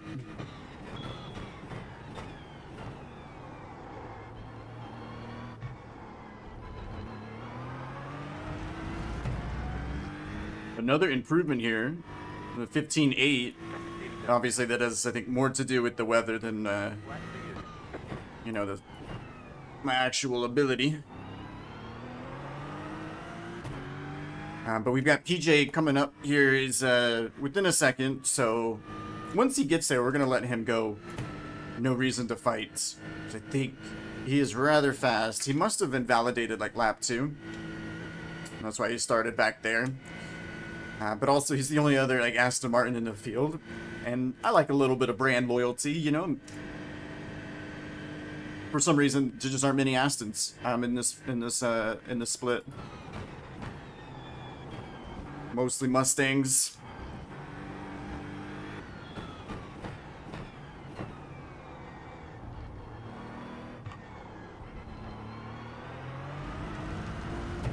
Okay, so back-to-back laps. Where we improve.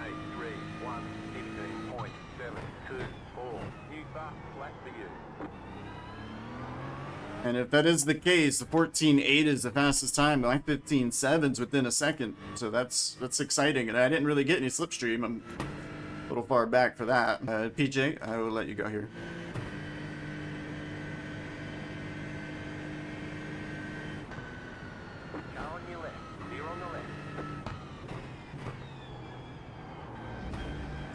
There's really a 0 point in me racing him.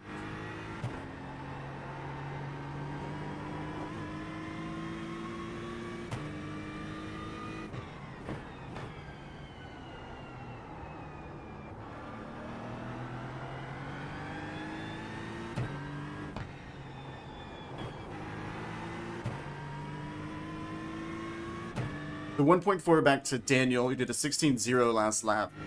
I mean, if I could keep up with PJ, like, at all, that'd be awesome. But really, like I said, our fight's gonna be with Daniel.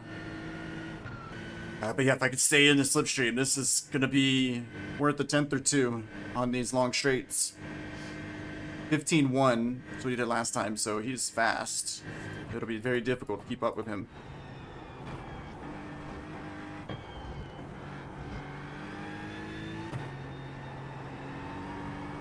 I'm telling you, this Aston is hooked up.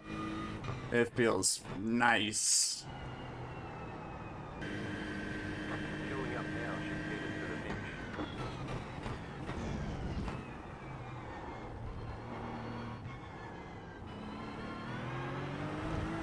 Car in T1 just set the fastest lap.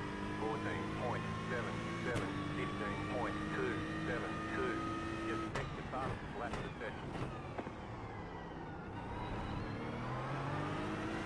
15.2 last lap. We were at 10th faster than PJ. Whoa. It's like, I'm hoping it's like a light bulb, man, that this is it. We got it. We got the lightning in a bottle. We got the slipstream, but, I mean, you still have to know what to do with it. You know, you can't just be flying down the straight and hope for the best. You still have to be quick through the corners.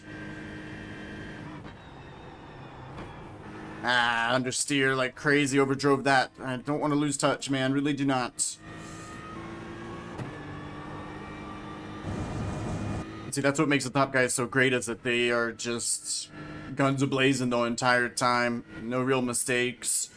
Car's balanced the whole way, and then here I just overstepped the boundary ever so slightly. I've lost a tenth or two, and it's gonna be so hard.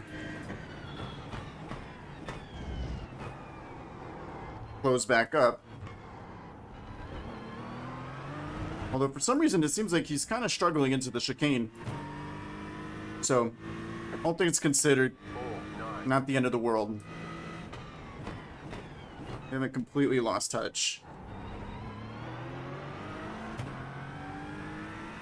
It's Daniel and Connor are still lurking back there. Those guys are still quick. Oh, overdrove that. I felt kind of funny too, like the fronts just kind of gave way.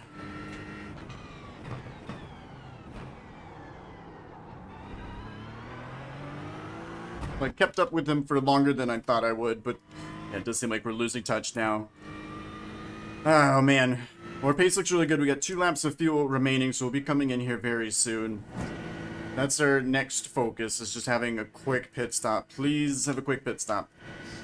And once we come out, hopefully in 7th, it's finish in 7th, you know, that'll be our goal.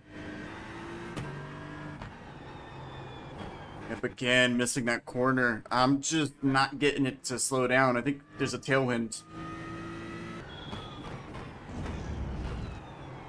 Alright, so we're boxing this lap. D1, just set the fastest lap. 14.71.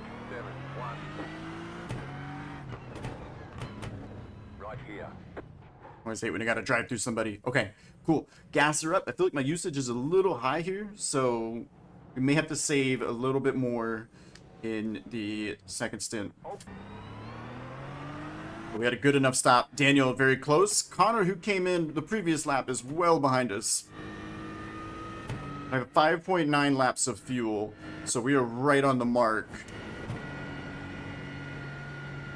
I just figured I'd have to be right on the mark because where Daniel's at in the mirror, he's been lurking the entire time, and he gained maybe about a second, we can say, through the pit stop phase. So we really have to make sure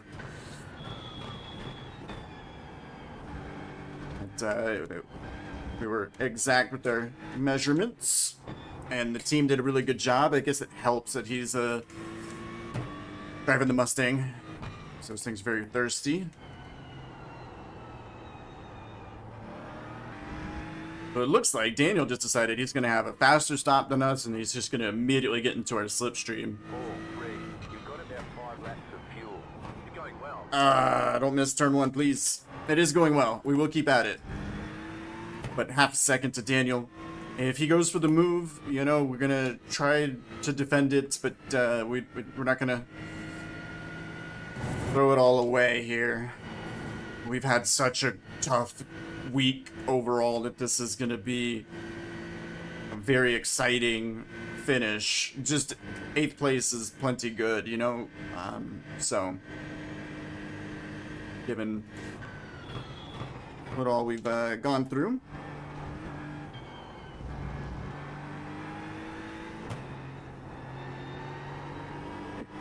A little too wide on the entry. Alright, run it down to the chicane. We'll see how aggressive Daniel is. If he's going to go for it, there's still plenty of time. So, I'm not going to fight too hard. He's going to go to the left. And he seems to have the same outlook here on this fight.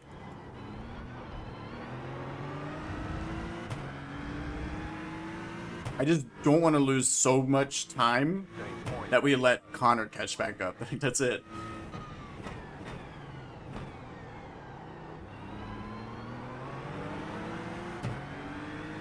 But a 16-0, it's not cutting it. Everybody else is, you know, at least half a second quicker, including Daniel. So we've got to be better if we want to keep him behind. But he's so close that the slipstream down the Camel Straight is just gonna beat us here. Is he really gonna push me?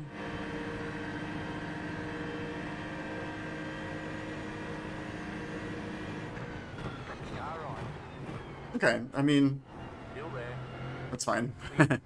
I'll let him go.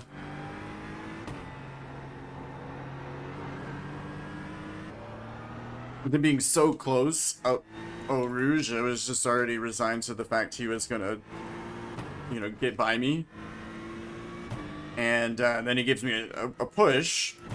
So I'm thinking, oh, okay, he wants to work together maybe. And no, he's just gonna go for it regardless. This is the only corner, though, where it seems like he doesn't have it hooked up.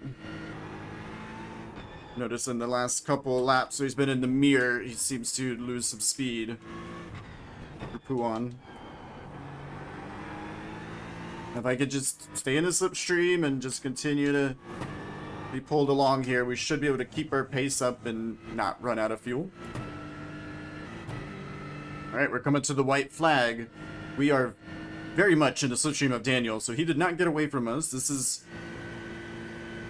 exciting to see, and I think he might be making a couple of mistakes here and there, overdriving and burning up the fronts.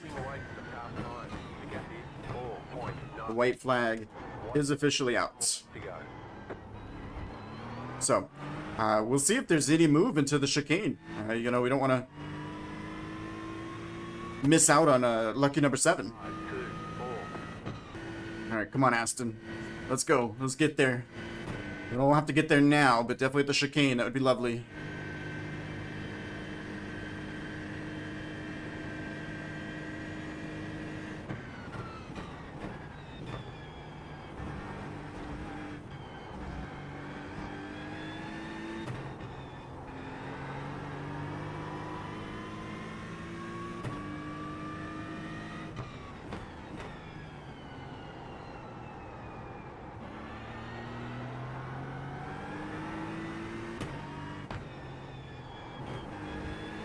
It just looks like he's understeering.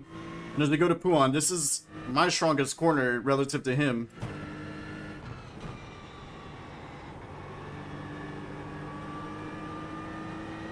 The pressure is absolutely on. Is it getting to him, though? I gotta stay as large as I can in his mirror.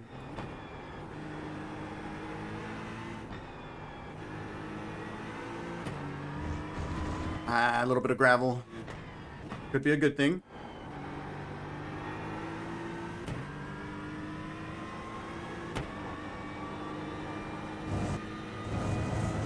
Oh man, we're close. We're close. Not as close as I'd like, but we're close. This is it. Come on.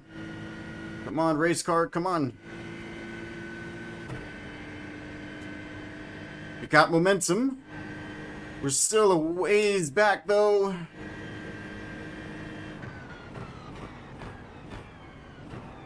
I just don't want to throw away such a good race. Somebody else would have sent it there, but I didn't. We'll take 8th. We'll take 8th. All right, there's chicken flag. Good race, Daniel. Very good job. Alright, so we begin day 3, first race of the day. We are in 23rd because we made a mistake coming out of Stavilo, putting the left sides into the gravel, just being a little too on edge, I suppose. One of those corners where on colder tires, you know, you're reluctant to turn the wheel just in case it snaps, and then before you know it, while you're in the gravel trap. So it looks like that cost us maybe about 8 or so positions. Like we could have been top 15 in qualifying. Plenty of confidence for this one. We broke up the yellow gloves as after last night's race, finishing 8th. I mean, I feel pretty good. So let's see what we could do. We're back here where we belong, I suppose, in 23rd. Yeah, here we go. 3rd, so back kind of where we're used to being.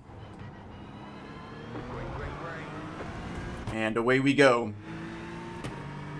Survived turn 1. And hopefully we'll pick up some positions Side. Still there. by being quick enough. Clear on the left. I think we made a mistake in qualifying that set us back pretty good. We found new life with the Aston.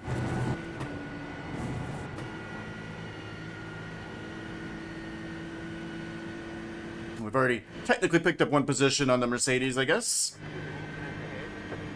Trying to see what's there. There's nothing there. Left side. Now we're going to be side by side anyways, so... Still there. Still there. There's an incident ahead. Go left. Stay on the right.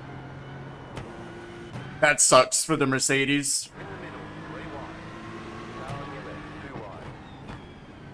Still there. Clear on the left. I'm so sorry, 30. I think that was completely netcode, though. And I've spun it myself. Fuck! Oh, I'm gonna crash out. Life sucks. I deserve it. Life sucks. Fuck my life. No damage. Car looks clean. Okay. Well, it's one of those races. I've not spun in 7 attempts. Until now. We're gonna settle in, we're gonna lock in, and we're just gonna have a shit race. It is what it is. Now resorted to just picking up the pieces. Well, we're gonna pick up some pieces here, but now we just gotta hopefully pick up some more pieces as the race goes on and maybe even catch the cars ahead. Well, we have our work cut out for us, so at the end of the day it does turn into a practice session, so here we go. It was such a dumb spin. I haven't spun like that. Left the session. Alright, so we're a second off of the fastest times. I feel like that's better than how we've been in the past. The spin kind of really sucks, but at least the cars ahead are still kind of in a train, so that gives us some opportunity for a little bit more attrition, but also for them to battle and slow themselves down. We obviously need some help in order to catch them, but at this point we're in 26th. Long enough race where, you know, if another few guys take each other out, we could potentially still finish where we started at the worst. And we obviously just have some work to do. Like I said, all of these times, man, I just gotta qualify better. I qualified poorly. And then for some stupid reason, I wasn't focused. And I've spun in a location that I don't typically spin in.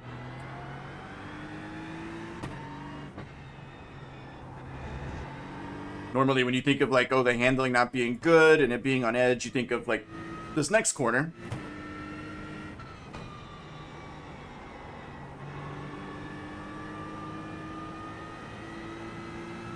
Again, very fortunate to not have any damage, but those guys ahead they're still rather quick. So, truthfully though, I'm experiencing way more understeer than I remember in the past. So, this really is one big test session. I've got to find out what the hell is wrong with me. If I'm overdriving it on entry, if I just need to lift a little bit more, that might be it. But, I mean, seeing those guys so close together through the chicane absolutely gives me some hope. We gotta get to the 15s. Gotta figure this shit out. 16, pulling away from the car behind. The gap is 8.4 seconds. Right side. Alright, so we were catching Kim, but not as fast as I'd like. Kim does come into pit early. We've got 5 laps still remaining of fuel, so now we could really just focus, I guess, our attention to this group of car up ahead. So you have Hugo, I guess, it may not be him. Car stop on the left. Oh, somebody just pulled over and retired. You see, there's a white car that's leading the way. It's a 4-car train, so it's not Hugo, it's somebody else. Daniel Sanchez. That's kind of leading this train. And I'm not adjusting to it well. It wants to spin right there. Late apex because the wind is then pushing the car out. The tires are already like at their absolute limit and I'm just not handling it well. I don't know how these guys are. So, just a bad race all around. Of course, with pit stops still to come, there's potential for us to gain or well, I guess we can't really lose positions, but we can still gain some positions. All right, so they're really going to go for it here. Let's see what happens. Our strategy goes... Oh, that was tough.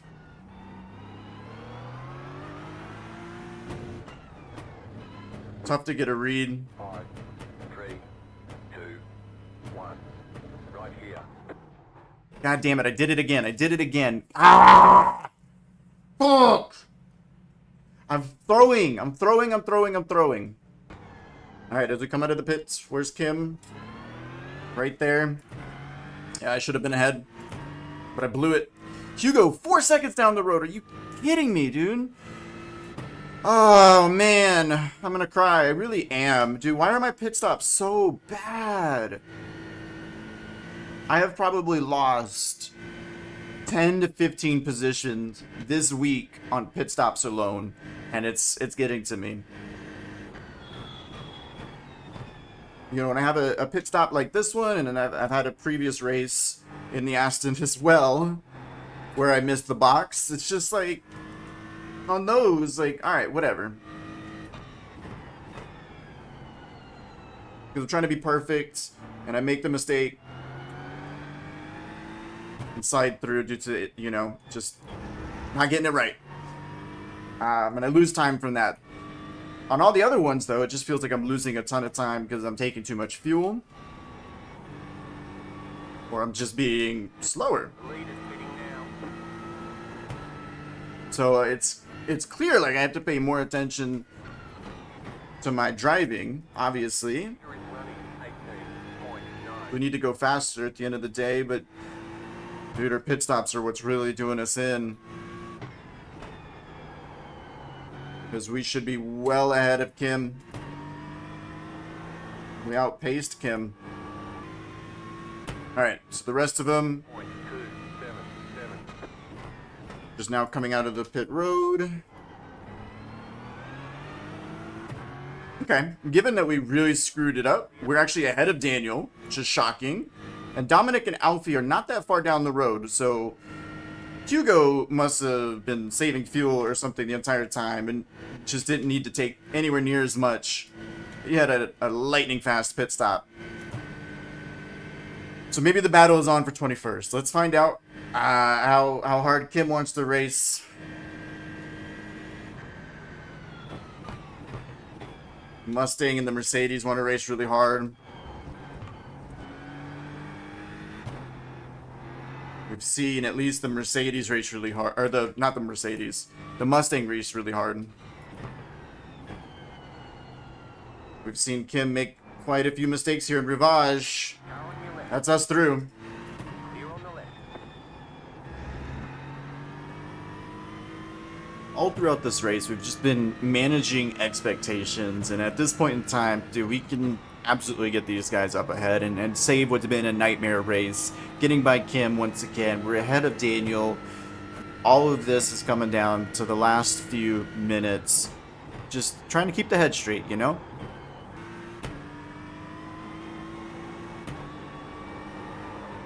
Start 18. Now leading. Alright, I think we're junk now. You've got wheel damage. We've got damage on the back end. And there is the cherry on top of the race. That shit sandwich has been served, unfortunately. So we'll just go ahead and bring this one home in 25th and be done with it. Ah, man. Sometimes you just have some terrible races, don't you? Multiple mistakes in this race. I don't know what to say. You know, I got no words. No words. I'm out of words. You know, just a couple of moments where we lacked the focus of 4 of them, we could say. 4 major mistakes. Qualifying. That basically costs us like 8 positions if we're optimistic. The spin that we had, of course, on the start, that sets us back. We recovered pretty well until the pit stop, slid through the box. And then, of course, the last nail in the coffin. Yeah, it's unfortunate, but what can you do, you know? I mean, out of 7 races, this one might be the worst, but it's not our last one, so we'll fix it. You'll get reported, I don't care. You'll get reported for that. I help you, Damien. Need to see Man, this. you are fucking dive bombing me from 5 tenths. You are 5 tenths behind me. You are dive bombing me. What the hell is wrong with you? You are mental, mate. That's all. Yeah, maybe because you pushed me off 2 times. So I just wanted to take a moment here. These guys are having an argument. I think we've been over this. So Coleman, in the past, has done this move to me. Where there's just no way he's making the corner, but he's going to go for it anyways. There's contact at the apex. Now, the other driver doesn't get out of the way, doesn't cut the corner. I think he loses out. It looked like he did lose out here to this guy, to Hugo. Hugo benefited from this. All right. Yes, he did.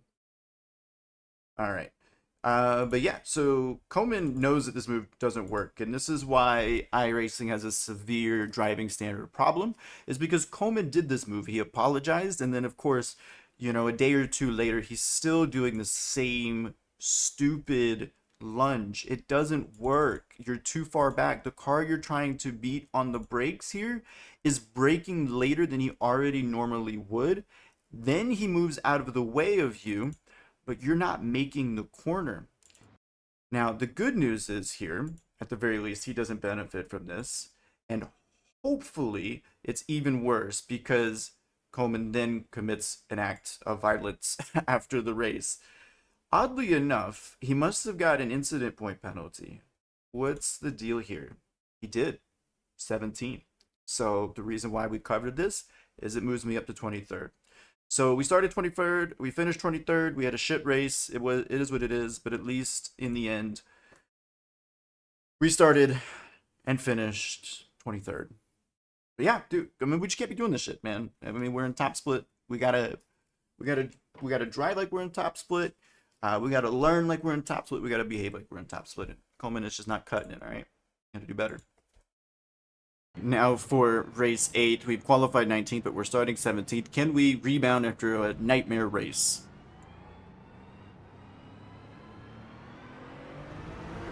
And away we go. We got our nose in along Ruben. He's holding us down, but we have pretty good momentum. Just a dirty line here on the inside. Up against the wall. I would have honestly thought we would have cleared him.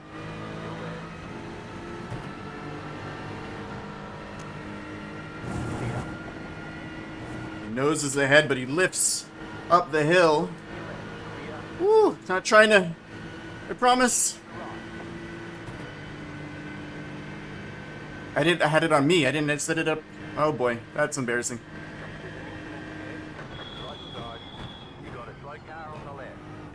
Whoa, big wreck. Quite a few cars scattered. Still side by side with Ruben.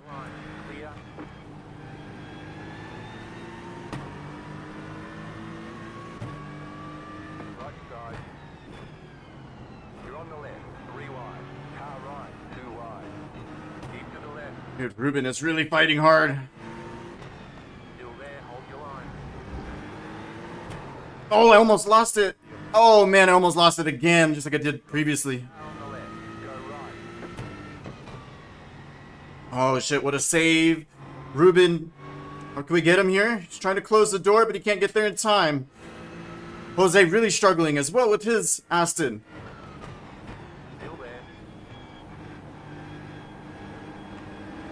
Jeez, goddamn, guys. We have to leave room. I just don't get it. I try so hard to leave these guys room. I'm getting doored all of the time. Okay, Stay focused. We're in a really good spot here. We're up to 13th. Deep breath. Very, very, very deep breath. Very great spot. Okay. So from 17th up to 13th. 24.979. Colours fine. No damage to report. And we might be looking at the end of the straight to get a move on by to get by Jose.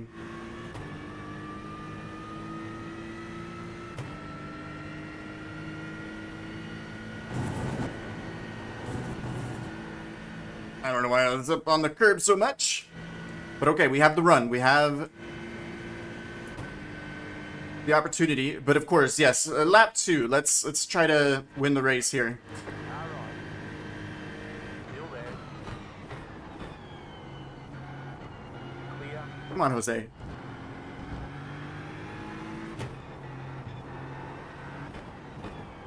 Alright. Clear. All right. Alright. Stay on the left. Still there. Oh my God, Ruben! Fuck off. Colours fine. No damage to report.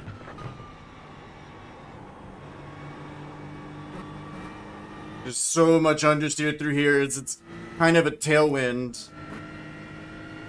So something to, I guess, keep an eye on as this race develops. I just hate when people fight so hard early on and are just putting their nose in where it doesn't belong. They never lift. They just keep it there. And then, of course, there's contact. The 4X is fine, though. I mean, I'll have to look at it to see if there was enough space, if I left Ruben enough space. But we just got to settle in. We're in 13th. We really have a good chance here to finish in the top 15, have a good race. Just keep our heads screwed on straight, and we'll get there. Jesus. Oh, and what a save by Ruben. Jose with the moment. I probably could have had that moment, but I forgot to shift. And then behind us, Ruben. Damn, what a save by him. But that gets us a little bit of breathing room behind us, and Jose is able to hang on into the chicane. But we're not going to be gentle with our overtake here. If he's going to be kind of in our way and defending very hard. I mean, we got to get this move done. We got to get it done quick. Because I do believe I'm quicker than him.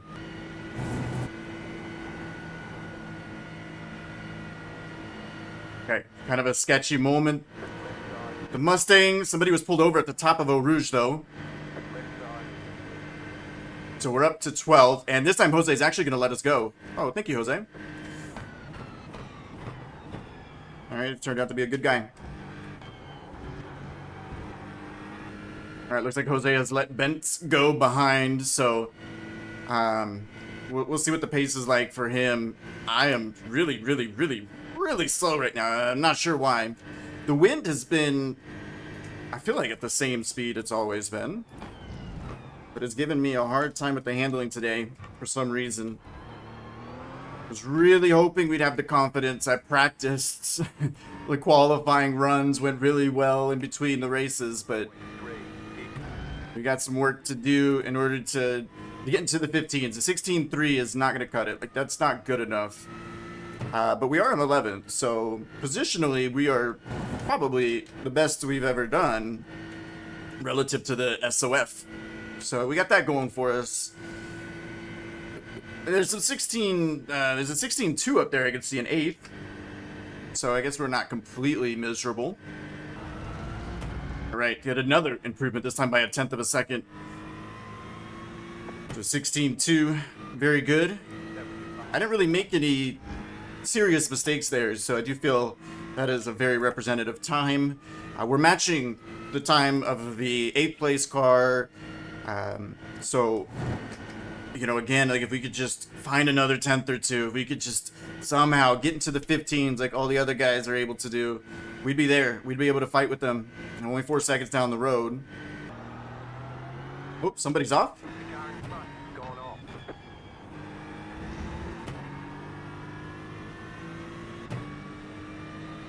Left side.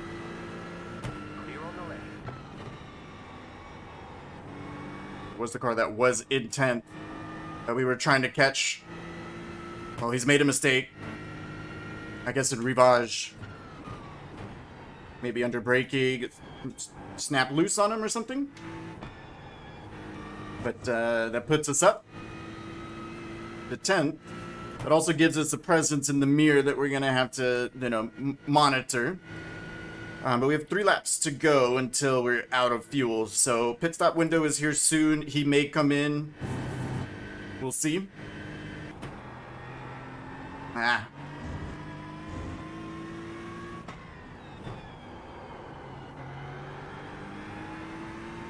Man, we were having a really good lap. Overthought it is what I really did. You know, sometimes you just plain overdrive it, and sometimes you overthink it. And that time, definitely overthought it. Really good first half of the lap, though. It gave me quite a bit of hope. You know, we were up a couple tenths, and that's what we would need to get into the 15s. So, no, turn one, turn one, turn one. Damn it. Damn it, damn it, damn it. I'm just braking way too late, obviously, but I also think my application of the brake pedal is poor. So this allows Michael to get really, really close. I wonder how he wants to handle this. I don't want to fight too hard because we've got guys behind us that we know are very quick.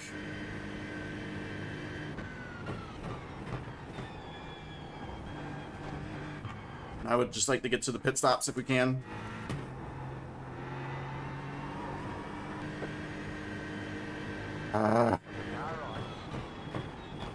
You guys are just so dumb. I don't know what to say.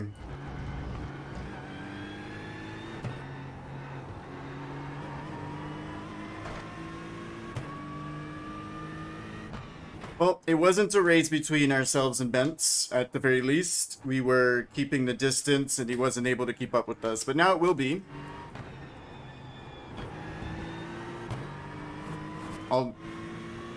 Although it is my fault for being slow. We just find ourselves in fights when we probably should just kind of stay in line, you know? But that's just me. Alright, so I think everybody will be boxing this lap. We've got half a lap of fuel, so there was really no chance for us to save. But I think, again, I'm just using way too much. So hopefully we get a quick pit stop here. The way our pit stops have been, I just hope. Okay, you just can't break that early, Michael. You're on the left. Car 13 is now leading. Car on your left. Clear on the left. The car in front is sitting. You just can't break that late. I don't know what to tell you. Here. Cool. And we stopped on the marks. Good. We got to get back out ahead of Michael. Going. Go, go, go, go, go, go, go. And we are. Let's go.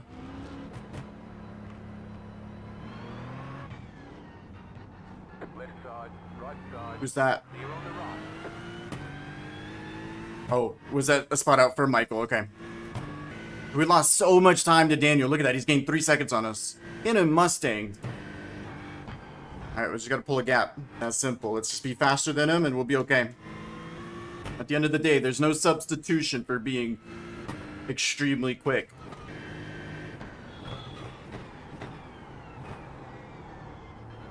You're going well. Keep at it. Damn. Apparently not. I lost so much time in the chicane. Again, my braking's just been poor. 38.736. Learned my lesson into T1 though. But unfortunately, we're going to be at the front of the queue of a 4-car battle for 10th, so it's not going to be so straightforward.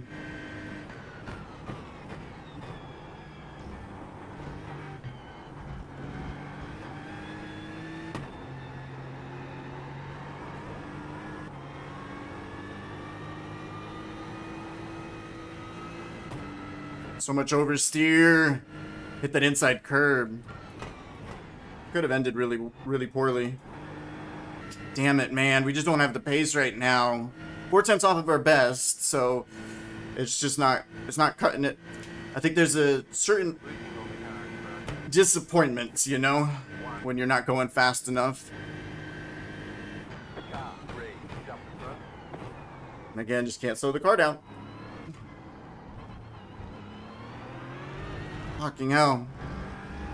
I proved my worth in the first 20 minutes, and since then we have not been very good. Right side. Still there, hold your line. Trying to. Still there. Clear on the right. Ah, he really parked it? On your left. No, Michael. Stay on the right. It's so not fair, Michael. Still there. Clear. Thing is, he went defensive against me, but I wasn't the threat. Still there, hold your line. Bence was the real threat, and I was hoping you'd lock him in. Stay on the right. Clear on the left. Dude, Bence left the nose in to force me to leave him room. But he wasn't able to take advantage of it. A really good move by Michael. Bence very opportunistic, but could not actually take advantage of it. And now we get some slipstream, which will help us, but we are still absolutely under pressure from the two behind now, Bence and Daniel. Now they could hold each other up just a little bit to give us some breathing room. But we'll come to the line with 3 laps to go, so the urgency is there. Right side. I gotta leave the room, because otherwise we get killed, Clear.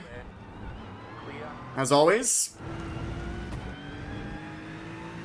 One thing I really don't like when it gets dark, or just cloudy, whichever, is you can see the Aston's headlights. You can't see the Mustang's headlights. Now, the Aston just pulled over and let Daniel through. That's not normal.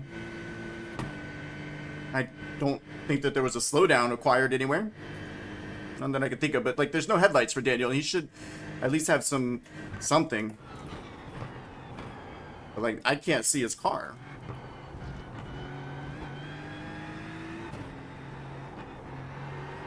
And you can tell the headlights are on when he gets really close, but by then it's like a stealth aircraft back there. Can't see him. A true dark horse, I guess. Maybe that's the whole point. Alright, well, now that we have somebody to follow, very cloudy conditions, the track has cooled off as well. We can get back to our rhythm. Although Daniel behind us, I mean, I just don't know if we got the pace to hold him off, where he's come from. He's been quick, but he was like 5 seconds down prior to the pit stop phase. As soon as we started fighting with Michael, we've just been losing tons and tons of time. I think I'm just kind of having a snowball effect. I'm not getting the car to slow down, so I add more brake pressure. More brake pressure doesn't actually help you. Right side. Hey. Still there. Left, 2 left. Still there. Stay It's just clear on the kind of a nonsense move, but okay. I mean, I will never understand people. Why go for it in turn 1? Where we stand, oh, fuck off with the blinking. Where we stand to lose the most time.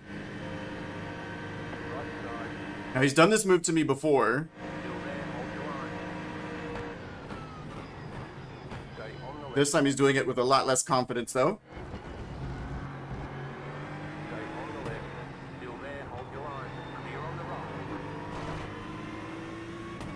Yeah, so you and then you half-ass it in Lecombe. It's just, I don't understand. Just wait in turn 1, be patient, get the exit.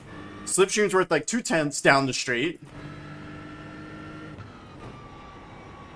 Be real aggressive on the brakes in Lecombe, and you know, get your elbows out, kind of force me off the track. I won't like it, but that's your best move so that Michael doesn't get away. But instead, go for a low percentage move in turn 1, then lose your momentum and not even have the same chance into the next braking zone. It doesn't make any sense, but anyways. Car 1, jump in front.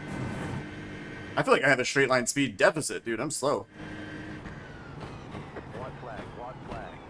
Yep, and I've... Side, Alright, 3 I'll wide. just have to cut it. Right side, 2 wide. Keep to the left. I don't know what's going on with me in my head. Let's bring it home. Whatever the position, let's bring it home.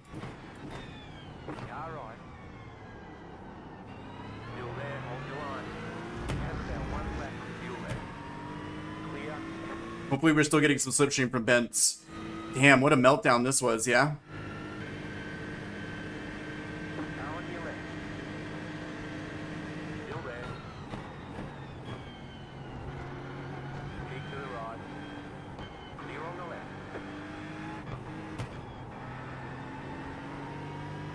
Oh, Daniel and Bent's still going at it, but Bent's got the move done. It's a shame we let Michael get away, especially with that top 10. But let's finish strong here. We got good racing. This last lap, it's all been building up to this. Ruben's back there. Cody's back there.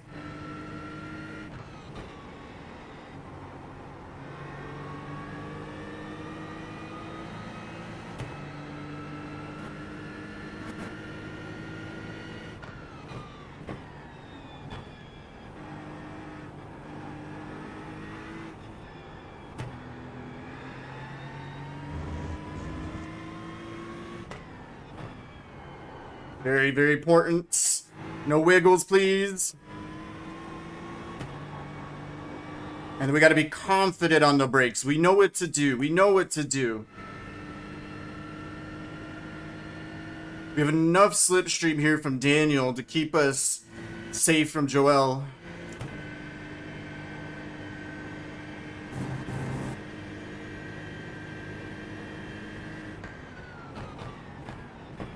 Car on your left. Had to pull back on the pressure, cover off Joel. Side. Clear on the right. Okay, there we go. Well done. 13th. I'll take it. It's not where we wanted to be. We wanted the 10th, but 13th. We'll take it. That was a really good finish. Really good race. 13th. I think we did okay. So I wanted to take a look to see what happened between ourselves and Ruben. So Ruben into, actually, I already forgot where this incident occurred, but Ruben into Rivage. We're still around the outside, and then on the inside, he leaves plenty of space. Oh, man. We got so sideways right there. What a save that was. But then he makes a mistake here. Both him and Jose up ahead. And we've been here before, where somebody's made a mistake, and now we're on the outside. It's nice that when we have these opportunities, we get to have these callbacks, but a little contact there. I think this is where the 4X came from. So his line, he's leaving us a lot of room. So it's like, it's not on purpose, but his line is a little shallow.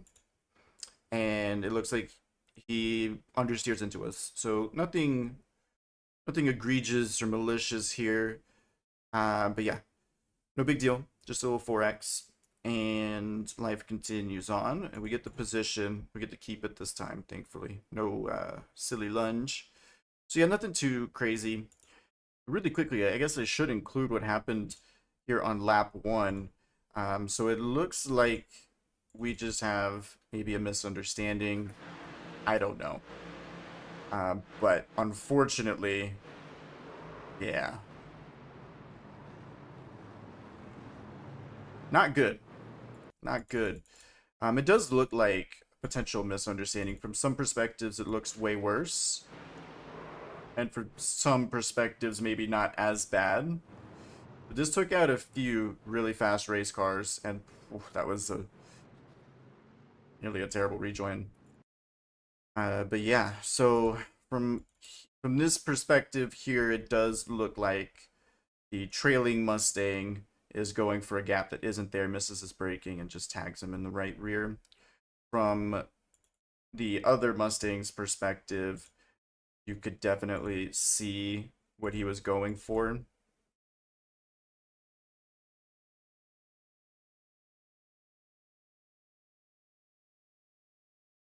Yeah. Because at the point of contact, like, his car is straight. He's not, like, still turning to the right. But obviously, it's difficult because you have this line of cars ahead of you that all kind of at the last moment decide, I'm going to move over. This Mercedes definitely threw him off. But, you know, yeah, we're just trying to win the race into turn, what is this, turn 4? Like, um, I understand like positions are extremely, extremely valuable, but at the same time, like we can't be doing this. Anyways, well, we do benefit from it, so I won't complain too much. All right, so I wanted to do a quick debrief. 8 races in 72 hours. I would say, off the top of my head, 3 of the races with the Aston, 2 races with the Ferrari, and then the other 3 with the Mercedes and Porsche, and I guess there was one more that's unaccounted for, but whatever. We've dabbled with several different cars. We've settled on the Aston for now. I really do enjoy the Aston. Like, it feels really, really good. I've never had issues with the handling of the Aston. I've only had issues with the pace. Like, the car always felt really comfortable, but it didn't fit my driving style apparently because I couldn't get the pace out of it. But it looks like maybe we're turning a corner a little. I've still got a lot of work to do though, man. I'm still like a second off of the pace. I've got my pace where I want it to be in like these practice sessions. I did some practice qualifying runs in this practice session before this most recent race. I did a 15-0 and I've never done a 15-0 before. So all of the session, grip level, track state, weather, whatever, it doesn't really matter if you've never done a lap time that quick before, and you've been in those prime condition sessions, and you've done worse, like 15-2s or 15-3s, and now I just did a 15-0. I mean, it shows like, okay, I'm getting better, I'm getting quicker, I'm almost there to the 14s, and really 14s is kind of like the breakthrough point. That's where I would consider like this is where I'm happy. In some of these races, like a 14 is like the cutoff. In the race that we just did, like a 14 would be insane, so maybe a 15.5 would be the cutoff. But again, I just wasn't in the 15s in the first place. There was a lap or two where the window was there. So 8 races down. I don't know how many more to go. Obviously, I'm just racing as much as I can. I don't have a set schedule or anything like that. I'm just trying to get very strong SOFs, and we're doing that. I mean, we just competed in an SOF. This one happened to be a 5400 SOF, so pretty strong field. Not the strongest, but it's up there. And to finish where we did, I think we could truthfully say like, look, 13th could have been 10th, maybe it should have been 10th. However, 13th is way better than what we've been doing, so we have to take it as a small win. And at points in time, we were good enough for 10th for sure. That gives me some hope. I do find that for me, I do have these races where we are on the edge of that breakthrough, possibly. Like, I'm giving myself a little bit of credit here, extra credit. On the verge of that breakthrough, and maybe the first half of the race is excellence. Like, I am capitalizing on my good fortune. I'm making sure that my pace is good.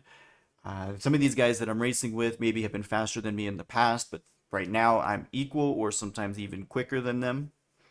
You saw Michael make a mistake. I didn't make that mistake. I almost did, but I didn't. It was so damn close on lap 1. You saw other people struggle with handling of their car with their Aston as well. So um, to me, it shows that like, okay, I can hang. I can finish a top 10 in a 5400 SOF. Like, wow. With good fortune, like I said, quite a few really good cars got taken out on lap 1. But obviously, I was overperforming, it seemed, and fell into some bad habits and maybe let the moment get to me just a little bit. So, yeah, sometimes you got to take a step or two forward, and there are consequences to that. You take steps backwards. I find that in every aspect of life, to be honest. You go out there, you got this new knowledge, you go and you use it, but actually it backfired because, well, you have it, you got it, but you actually don't know how to use it just yet. You're still figuring that part out. And it does take trial and error at times. We had a bad race, race 7, race 8 went really well, but we fell apart. It happens. It's all good. I'm really proud of my progress so far. Again, our goal was to prove to myself my rating. Like, I wanted to find my true rating. No better time than in the sweatiest of lobbies at the sweatiest of racetracks. So 8 races down. Again, don't know how many more we've got in store, but hopefully a top 10, hopefully a more put together race, and hopefully we go a little bit quicker as well, because the pace is still not exactly where I want it to be. Man, I am exhausted. I'm tired of Spa. I'm gonna be honest, I am dead tired of Spa. And that's part of the battle too. We want to keep grinding and improving, but holy hell, I'm tired of Spa. Alright, well, anyways, let's keep moving. Alrighty, so day 4, race 9.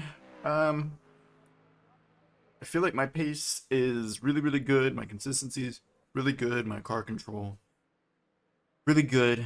My motivation is damn near 0 at this point. I've basically burnt out on it, on Spa and everything.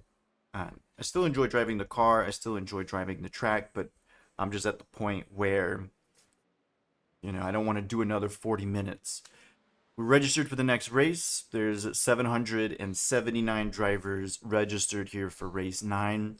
So we'll give it our absolute best shot. But yeah, like I said, I'm just kind of exhausted about Spa. It's been a blast. I've learned a lot. I've grown a lot, I hope, as a driver as well. Pushing myself to the limit. Let's see if we make top split. And yeah, this might be the last 40-minute race that we do. Maybe we go for the magic number 10, but honestly, at this point, I still want to run the endurance race, a 3-hour race. So maybe we do that as race number 10. Anyways, loading in now to the session, so hopefully everything goes well. It has been a journey, and I feel like I'm at my destination. Alright, so no better way to end the week with a 5800 SOF, one where I am car number 30, the lowest rated driver in the field. We've been relatively competitive for the entire week, but we've just been towards the second or last third of the grid. Once again, we're 21st in the Aston Martin, but we've qualified around some pretty quick drivers. We've showed that we can belong with them. I mean, some of these guys we've seen throughout the week, Christian, Joel we've raced with. We've seen Iwo throughout the week and some of these other guys as well. But anyways, let's get right into this last race. Let's see what we can do as the worst rated driver in the field. All right, then, here we go. Little checkup. As always in the chicane. Ooh, a save by the Mercedes. And it looks like this is going to be a 3 or 4 wide start.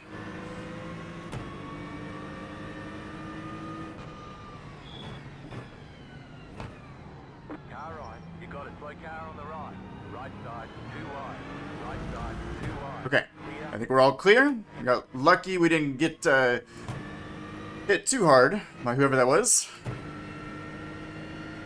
I always like when people are surprised that there's a slowdown into T1.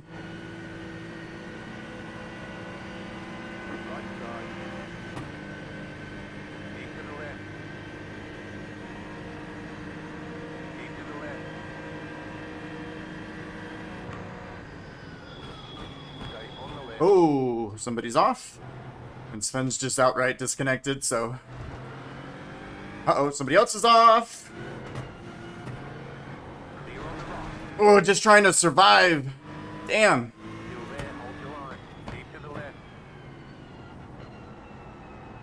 And on the outside. Survive without dropping too many places, please. Okay, not bad.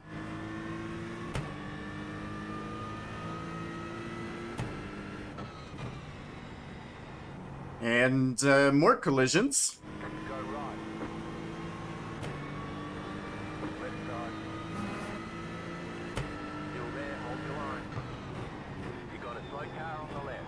Wow, what the hell is going on? What the hell is going on? Oh, man. Not a good time to up it into the gravel. Okay. This has been impossible to focus.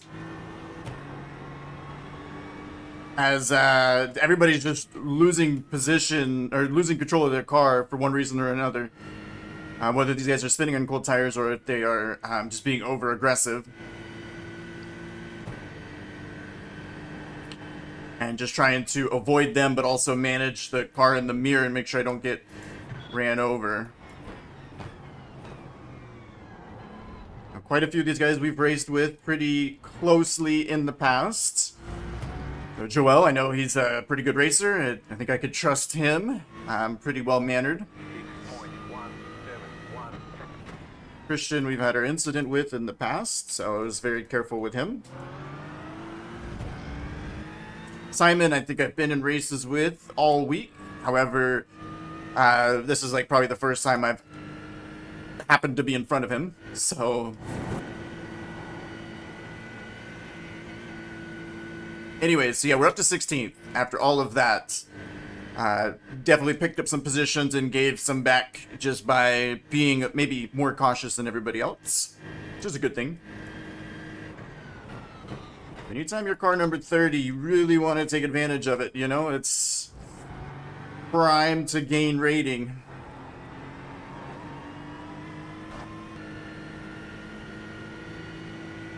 Not the best of run out of Stavilo, and now we have some pressure, not just from James, but it looks like we're the cork in the bottle here. Right side. Stay on the left. Stay on the left. Keep to the left. Clear. Simon wanted to go too, but I can't let everybody go. 0.778, 16.649. Right side. Keep to the left. Stay on the left. Clear. Kind of an incidental lunge, I think, by Simon. I don't think he really meant to, but again, it costs us so much. Those 4/10ths are crucial because you lose the straight line speed. Right side. There's a slipstream, I guess, in the straight line. Still there. Keep to the left. We're just kind of letting everybody go here. Clear on the right.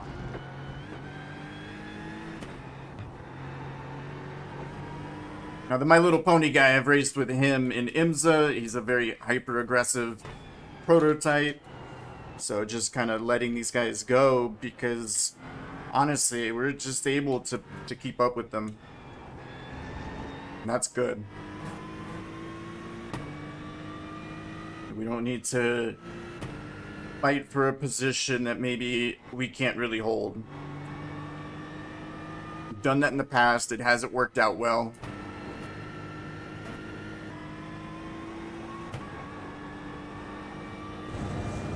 That's kind of the problem, like, with Top Split and just sports car racing in general and iRacing. When you get somebody in your rearview mirror, they're going to go for the move. They think that any move is a good move. They've never seen one that they don't like. So, I just let them go. No big deal. Coming up now. Get it to the end. And I'm in a perfectly good spot here that we've slotted into.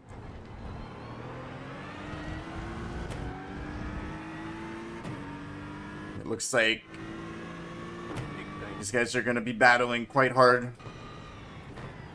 Yep, and see, there's the move. Just really aggressive move into T1.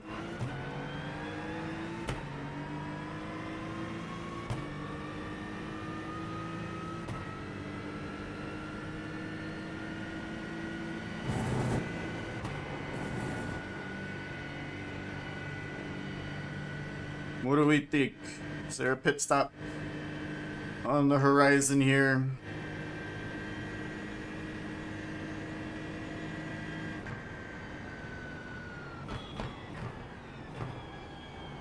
Because we got to get out of this mess.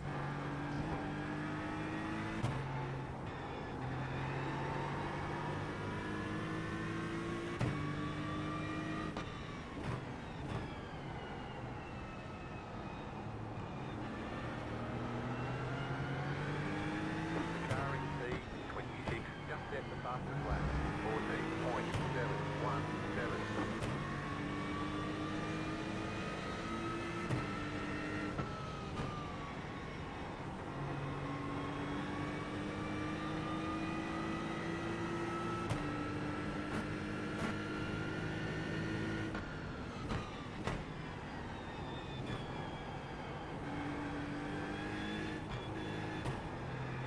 Just trying to figure out my fuel numbers here.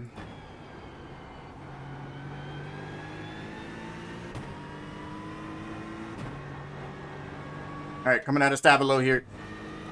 This group ahead, we've lost about a second and a half, just really fighting as hard as we possibly can. We got this Porsche that was like multiple seconds behind, now up against our rear wing.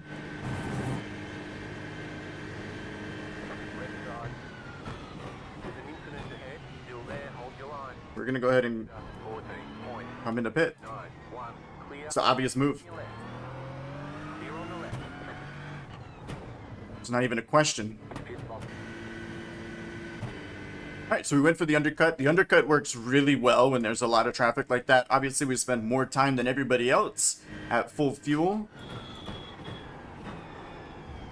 But, I mean, that was the earliest of the pit window being open, and you pretty much have to go for it in that case. We're losing, 2 seconds a lap, and it's just going to keep getting worse.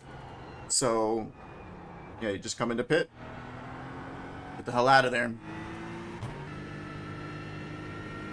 So compared to our Delta, we lose so much time on the straights due to lack of slipstream. But we're coming to the pit stops for everybody else. So let's see where we shake out. Shows we're in 23rd.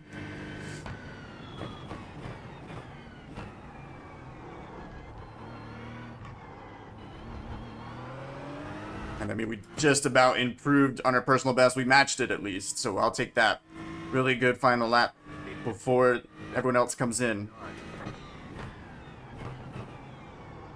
Look at all those outs. Alright, there's the 11. We've got the run, so we'll clear him, but we lost out to the 22.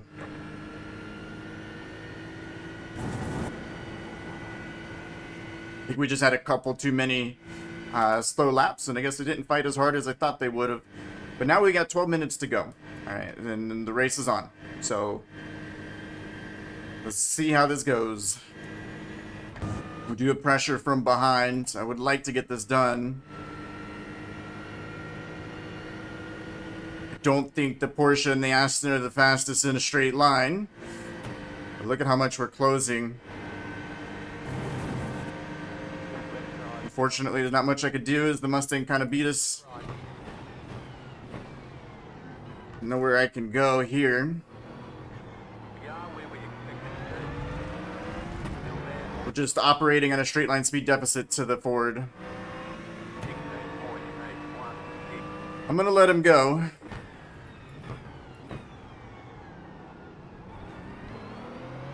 I got very close to the wall. There's Joel, who we are gonna get again.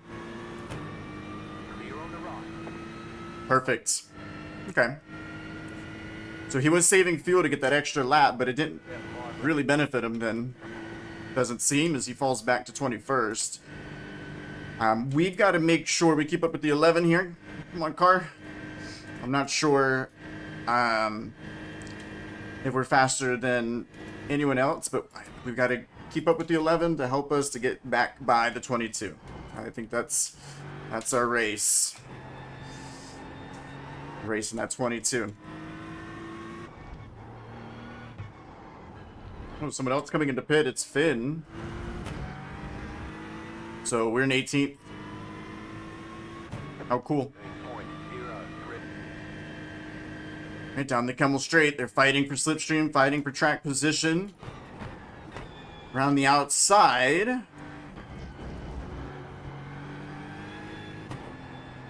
Oh, the Mustang is really, really, really trying to get this position right away. Unable to do so, but hopefully this battle resolves quickly because I've caught up to it. I don't want the cars behind me to catch up to me, so we'll have 2 to go at the line. This is going to be a very tight squeeze around the outside through Bonchemont. Is there enough room? There is, but whoa! How in the world did they not both crash out? There's a move in the mirror. Joel going side by side with Michael. 16.04. Wow. Another crazy moment. Saved or prevented or something, I don't know, by netcode. I'm not quite sure. But again, the 11 with a really big run. The 22 fighting for his life here. 11 not allowing him to move over.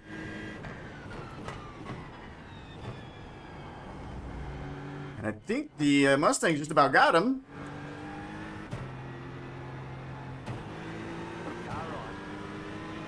Now we get to join in.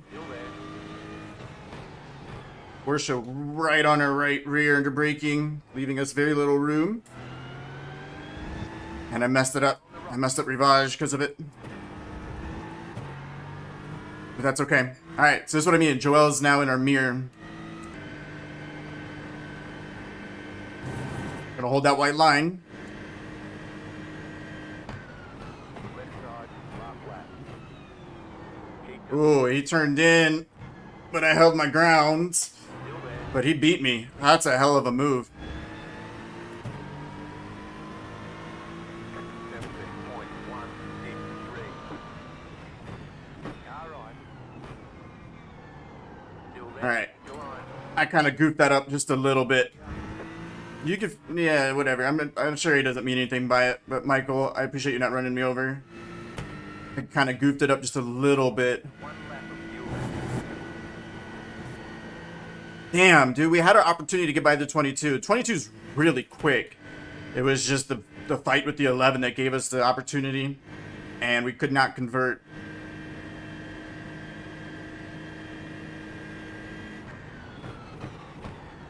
There wasn't a lot of spare room around the outside. But with that in mind, Joel making a mistake.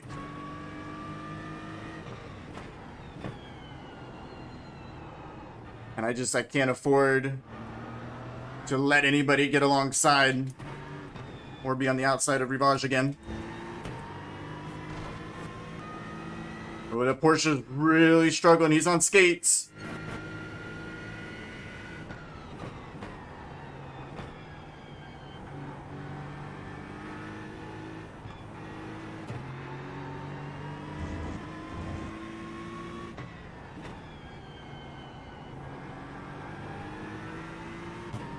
So we'll keep our eyes peeled if anything interesting happens. Try to keep our foot in it.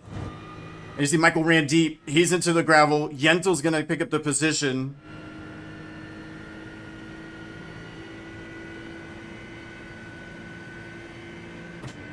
I'm not going to break early, but I will go defensive on that inside line.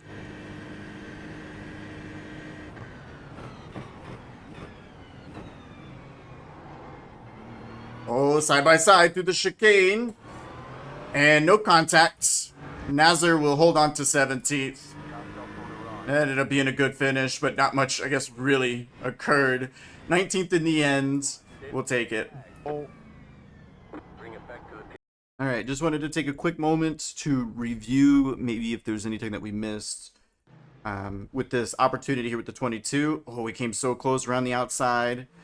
And yeah, I mean, again, just leaving a perfectly measured out car's width, which again, he's allowed to do, but it's amazing to me. Just, yeah, like how much trust is given to me that I will use this curbing. And like, I don't know, I don't feel like I get that same leeway. But anyways, at the end of the day, being on the outside here is pretty difficult. And I want to say I overdrove it, but I don't think that I did. I think it's just dirty out there and not a lot of grip. Yeah, it's tough. And these people they leave the minimal amount of room. And it's like you left this much room. And then you're like, you know what? Let's close that on entry. Like, whoo, netcode could have got us. And that actually reminds me, speaking of netcode, I want to see the netcode. So the 11 around the outside loses control on his own. And oh my goodness. They are so fortunate they are both extremely fortunate because first off, again, these two could have just straight up ping ponged off each other. They didn't, which is amazing in the first place.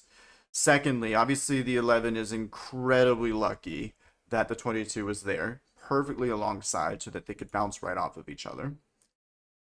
And then, and this is extremely important, no like severe damage was acquired by this.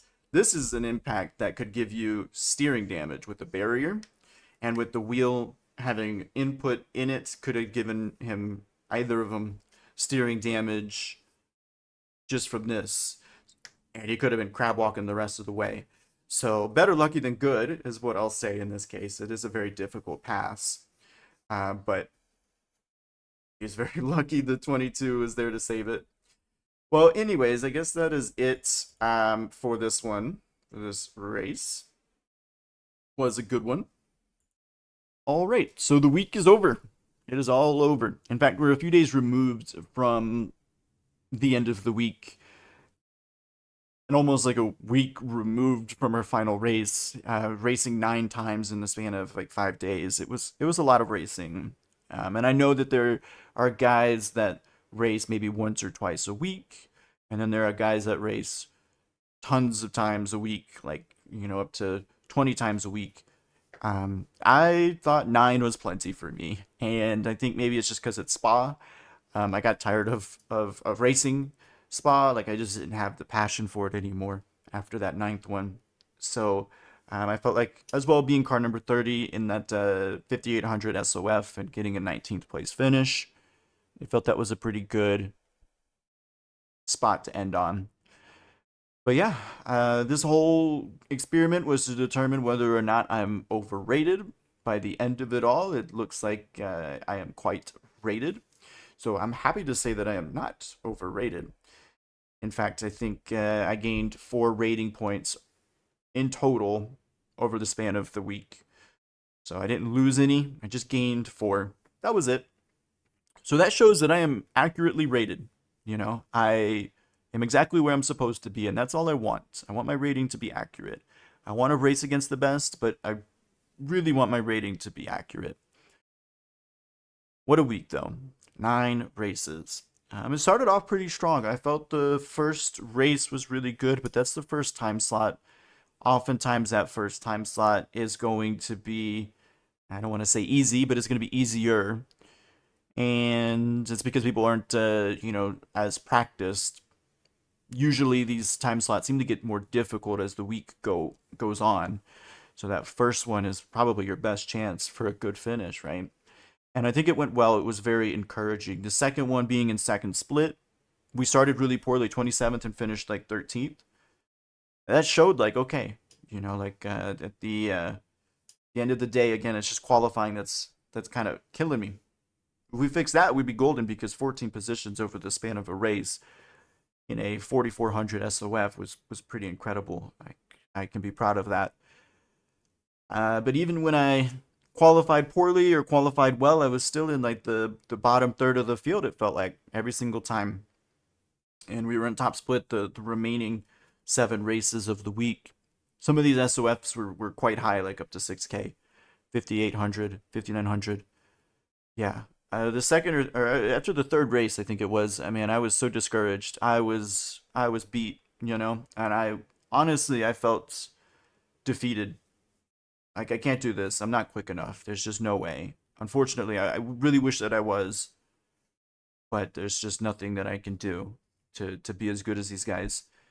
It was so discouraging because I keep being in these splits. I get assigned to these splits with these guys, and I never see them on track. Never, because I'm just too far back. But we stuck through it. We persevered. We used the reset function on the test days and just really worked extremely hard. Found a car that I enjoyed. The Aston was a blast to drive. I will always think about this week. And the handling of the Aston is like, this is how GT3 racing is supposed to be. It was so much fun. But yeah, once we found the Aston Martin, I felt like the results were pretty decent. They still weren't amazing. I don't think I got the lap times where I needed them to be. But throughout the week, I started to change my perception of my performance and where I was. At the end, I was thinking to myself that, like, honestly, I'm racing against some of these guys that are in top split, and these top split guys they're insanely quick. There's not a single guy in top split that is slow. They're all very fast. And I was thinking, like, I know this because I'm in top split. 8 times out of 9, I was in top split. And my rating's not the highest. You know, it's not going to be high enough to get me into top split for like a special event or anything like that. But for these high participation weeks, you do need a rather high I rating to make it in. And for the one that I missed, I needed like a 5100 I rating, and I'm not that far off of that. Like, I hit 4800 throughout this week for just a moment. So I'm not that far away from hitting 5K. I was hoping that this would be the week that it would hit 5K, that we would get some pretty damn good results from the nature of the SOF being so high. But unfortunately, it was not meant to be. We had some crashes here and there that did hold us back, but yeah, after that third race, I was so discouraged that I didn't know what to do with myself. But we put our head down and we worked hard. And finishing with car number 30, finishing 19th to end the week, I think was a good result. But yeah, I just changed my perspective. You know, like, I am a top split driver. I can be proud of that. You know, I'm not exactly where I want to be. Again, my pace wasn't that bad, but it wasn't good enough for me to be satisfied.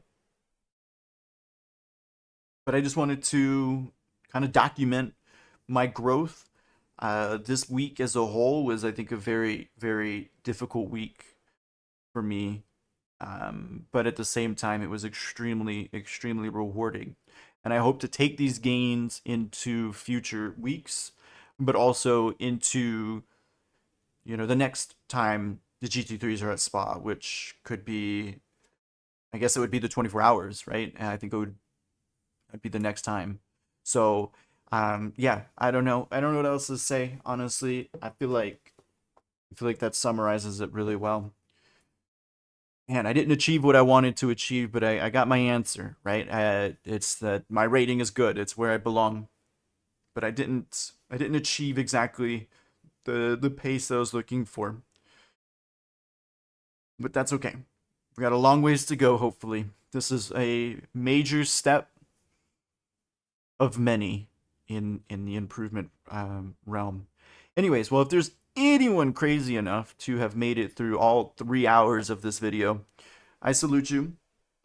If, you know, this is something that does well, then hopefully I can still make videos of this type of variety, because it's going to be very fascinating to me to look back on this to see where I was.